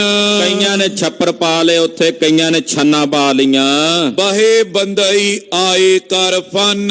ਔਰ ਆ ਕੇ ਬੰਦਈ ਜਿਹੜੇ ਸਨ ਉੱਥੇ ਬਹਿ ਗਏ ਇਕੱਠੇ ਹੋ ਕੇ। ਉਤਵਲ ਡੇਰੇ ਬੰਦਈਆਂ ਕਰੇ। ਇਧਰ ਬੰਦਈਆਂ ਨੇ ਖਾਲਸੇ ਤਤ ਖਾਲਸੇ ਤੋਂ ਪਹਿਲਾਂ ਹੀ ਇਹਨਾਂ ਨੇ ਆ ਕੇ ਡੇਰੇ ਕਰ ਲਏ। ਲਵੇ ਰਲਾਏ ਜੋ ਉਨ ਮੈਂ ਰਲੇ। ਹੁਣ ਜਦੋਂ ਸੰਗਤ ਆਉਂਦੀ, ਸਿੰਘ ਆਉਂਦੇ ਤੇ ਆਉਂਦਿਆਂ ਨੂੰ ਵੇਖ ਕੇ ਪਹਿਲਾਂ ਹੀ ਜੱਫਾ ਚਾੜ ਕੇ ਕਹਿੰਦੇ ਆਓ ਸਾਡੇ ਵਾਲੇ ਪਾਸੇ। ਤੇ ਚਾੜ ਕੇ ਜੱਫਾ, ਹੁਣ ਦਰਸ਼ਨੀ ਡਿਉੜੀ ਦੇ ਕੋਲੋਂ ਹੀ ਜਾਂਦੇ ਸੀ ਸਾਰੇ, ਉੱਥੇ ਹੀ ਇਹਨਾਂ ਦਾ ਡੇਰਾ ਸੀ, ਉਸ ਬਾਈ ਤੇ ਬੈਠੇ ਹੋਏ ਸੀ। ਤੇ ਜਾ ਕੇ ਪਹਿਲਾਂ ਹੀ ਉਹਨਾਂ ਨੂੰ ਘੇਰ ਕੇ ਲੈ ਆਉਂਦੇ ਵੀ ਤੁਸੀਂ ਸਾਡੇ 'ਚ ਰਲ ਜਾਓ। ਏਦਾਂ ਬਹੁਤ ਸਾਰੇ ਸਿੰਘਾਂ ਨੂੰ ਆਪਣੇ ਨਾਲੇ ਬੰਦਈ ਰਲਾਉਣ ਲੱਗੇ। ਬੰਧਈ ਸੰਗਤ ਯੋਂ ਵਧਤੀ ਭਈ। ਏਦਾਂ ਬੰਦਈਆਂ ਦੀ ਸੰਗਤ ਜਿਹੜੀ ਆ ਉਹ ਵਧਣ ਲੱਗ ਪਈ। ਉਹਨਾਂ ਦਾ ਜਿਹੜਾ ਇਕੱਠ ਸੀ ਉਹ ਵਧਣ ਲੱਗ ਪਿਆ। ਬਹੁ ਕਰਾਮਾਤ ਬੰਦਿਓ ਲਈ। ਉਹਨਾਂ ਵਿੱਚੋਂ ਕੁਝ ਕੁ ਬੰਦਈ ਕਰਾਮਾਤੀ ਵੀ ਸੀ, ਜਿਨ੍ਹਾਂ ਦੇ ਕੋਲ ਕੋਈ ਮਾੜੀ ਮੋਟੀ ਅਜ਼ਮਤ ਸੀ। ਦੁਨੀਆ ਹੋਏ ਸਿੱਖ ਪ੍ਰੋਜਨ ਕਾਰਕ। ਜਿਹੜੀ ਦੁਨੀਆ ਨਾ, ਇਹ ਜਿੱਥੋਂ ਇਹਨਾਂ ਦਾ ਪ੍ਰਯੋਜਨ ਪੂਰਾ ਹੁੰਦਾ ਉੱਥੇ ਜਾ ਕੇ ਉਹਦੇ ਚੇਲੇ ਬਣ ਜਾਣ, ਜਿਹਦਾ ਮਰਜ਼ੀ ਬਣਨਾ ਪੈ ਜਾਏ। ਦੁਨੀਆ ਦੀ ਇਹ ਫਿਤਰਤ ਹੁੰਦੀ ਹੈ ਵੀ ਇਹਨਾਂ ਦਾ ਉੱਲੂ ਸਿੱਧਾ ਹੋਣਾ ਚਾਹੀਦਾ, ਪ੍ਰਯੋਜਨ ਸਿੱਧ ਹੋਣਾ ਚਾਹੀਦਾ। ਜਿਸੇ ਕਹਿਦਾ ਨਾ ਕਿਸੇ ਨੇ ਆ ਪਿੱਪਲ ਨੂੰ ਮੱਥਾ ਟੇਕ ਤੇਰੀ ਇੱਛਾ ਪੂਰੀ ਹੋ ਜਾਣੀ, ਝੱਟ ਉਸੇ ਵੇਲੇ ਨਹੀਂ ਵੇਖਦਾ ਮੈਂ ਗੁਰੂ ਨਾਨਕ ਦਾ ਸਿੱਖ ਹਾਂ, ਮੈਂ ਪਿੱਪਲ ਨੂੰ ਮੱਥਾ ਟੇਕਦਾ ਚੰਗਾ ਨਹੀਂ ਲੱਗਦਾ। ਜੇ ਕਿਸੇ ਬਾਬੇ ਨੇ ਕੋਲ ਬਹਿ ਕੇ ਕਹਿ ਦਿੱਤਾ ਨਾ ਟੇਕ ਇੱਥੇ ਪਿੱਪਲ ਨੂੰ ਮੱਥਾ, ਝੱਟ ਟੇਕ ਦਿੰਦਾ। ਟੇਕ ਦਿੰਦੇ ਨਾ ਅੱਜ ਵੀ। ਕਿਸੇ ਕਹਿ ਦਿੱਤਾ ਟੇਕ ਫਲਾਣੀ ਕਬਰ ਤੇ ਮੱਥਾ, ਟੇਕ ਫਲਾਣੀ ਮੜੀ ਤੇ ਮੱਥਾ, ਭੱਜ ਜਾ ਕੇ ਟੇਕ। ਦੁਨੀਆ ਸਿਰਫ ਜਿਹੜੀ ਆ ਉਹ ਆਪਣਾ ਉੱਲੂ ਸਿੱਧਾ ਕਿੱਥੋਂ ਹੁੰਦਾ, ਪ੍ਰਯੋਜਨ ਮੇਰੇ ਕਾਮਨਾ ਕਿੱਥੋਂ ਪੂਰੀ ਹੁੰਦੀ ਆ, ਉਹ ਇਹ ਵੇਖਦੇ ਆ। ਉਹ ਇਹ ਨਹੀਂ ਵੇਖਦੇ ਵੀ ਜਿਹਨੂੰ ਅਸੀਂ ਟੇਕ ਰਹੇ ਆ ਮੱਥਾ ਉਹ ਹੈ ਕੀ। ਦੋ ਚਾਰ ਮੁੰਡਿਆਂ ਨੇ ਨਾ ਰਲ ਕੇ ਸ਼ਰਾਰਤ ਜੀ ਕੀਤੀ, ਗਿੱਲੜ ਮਾਰਿਆ। ਗਿੱਲੜ ਦਾ ਮਾਰਿਆ ਵੀ ਵਿੱਚੋਂ ਠਿਆਨੀ ਕੱਢਾਂਗੇ। ਹੁਣ ਜਦੋਂ ਮਾਰਿਆ ਪਹਿਲਾਂ ਮਿਹਨਤ ਕਰਕੇ ਠਿਆਨੀਆਂ ਕਿੱਥੇ ਨਿਕਲਦੀਆਂ, ਬੱਚੇ ਸ਼ਰਾਰਤਾਂ ਕਰਦੇ ਹੁੰਦੇ ਆ। ਉਹਨਾਂ ਨੇ ਥੱਲੇ ਦੋ ਚਾਰ ਇੱਟਾਂ ਜੀਆਂ ਲਾ ਕੇ ਤੇ ਥੱਲੇ ਦੱਬ ਦਿੱਤਾ ਤੇ ਉੱਤੇ ਲਾਲ ਜਿਹਾ ਰੰਗ ਕਰਕੇ ਤੇ ਅੱਗੇ ਪੰਜ ਚਾਰ ਫੁੱਲ ਜੇ ਰੱਖ ਕੇ ਤੇ ਪਿੰਡ 'ਚ ਕਹਿ ਦਿੱਤਾ ਇਹ ਪੀਰ ਗਲਹਿਰੀ ਸ਼ਾਹ ਹੈ।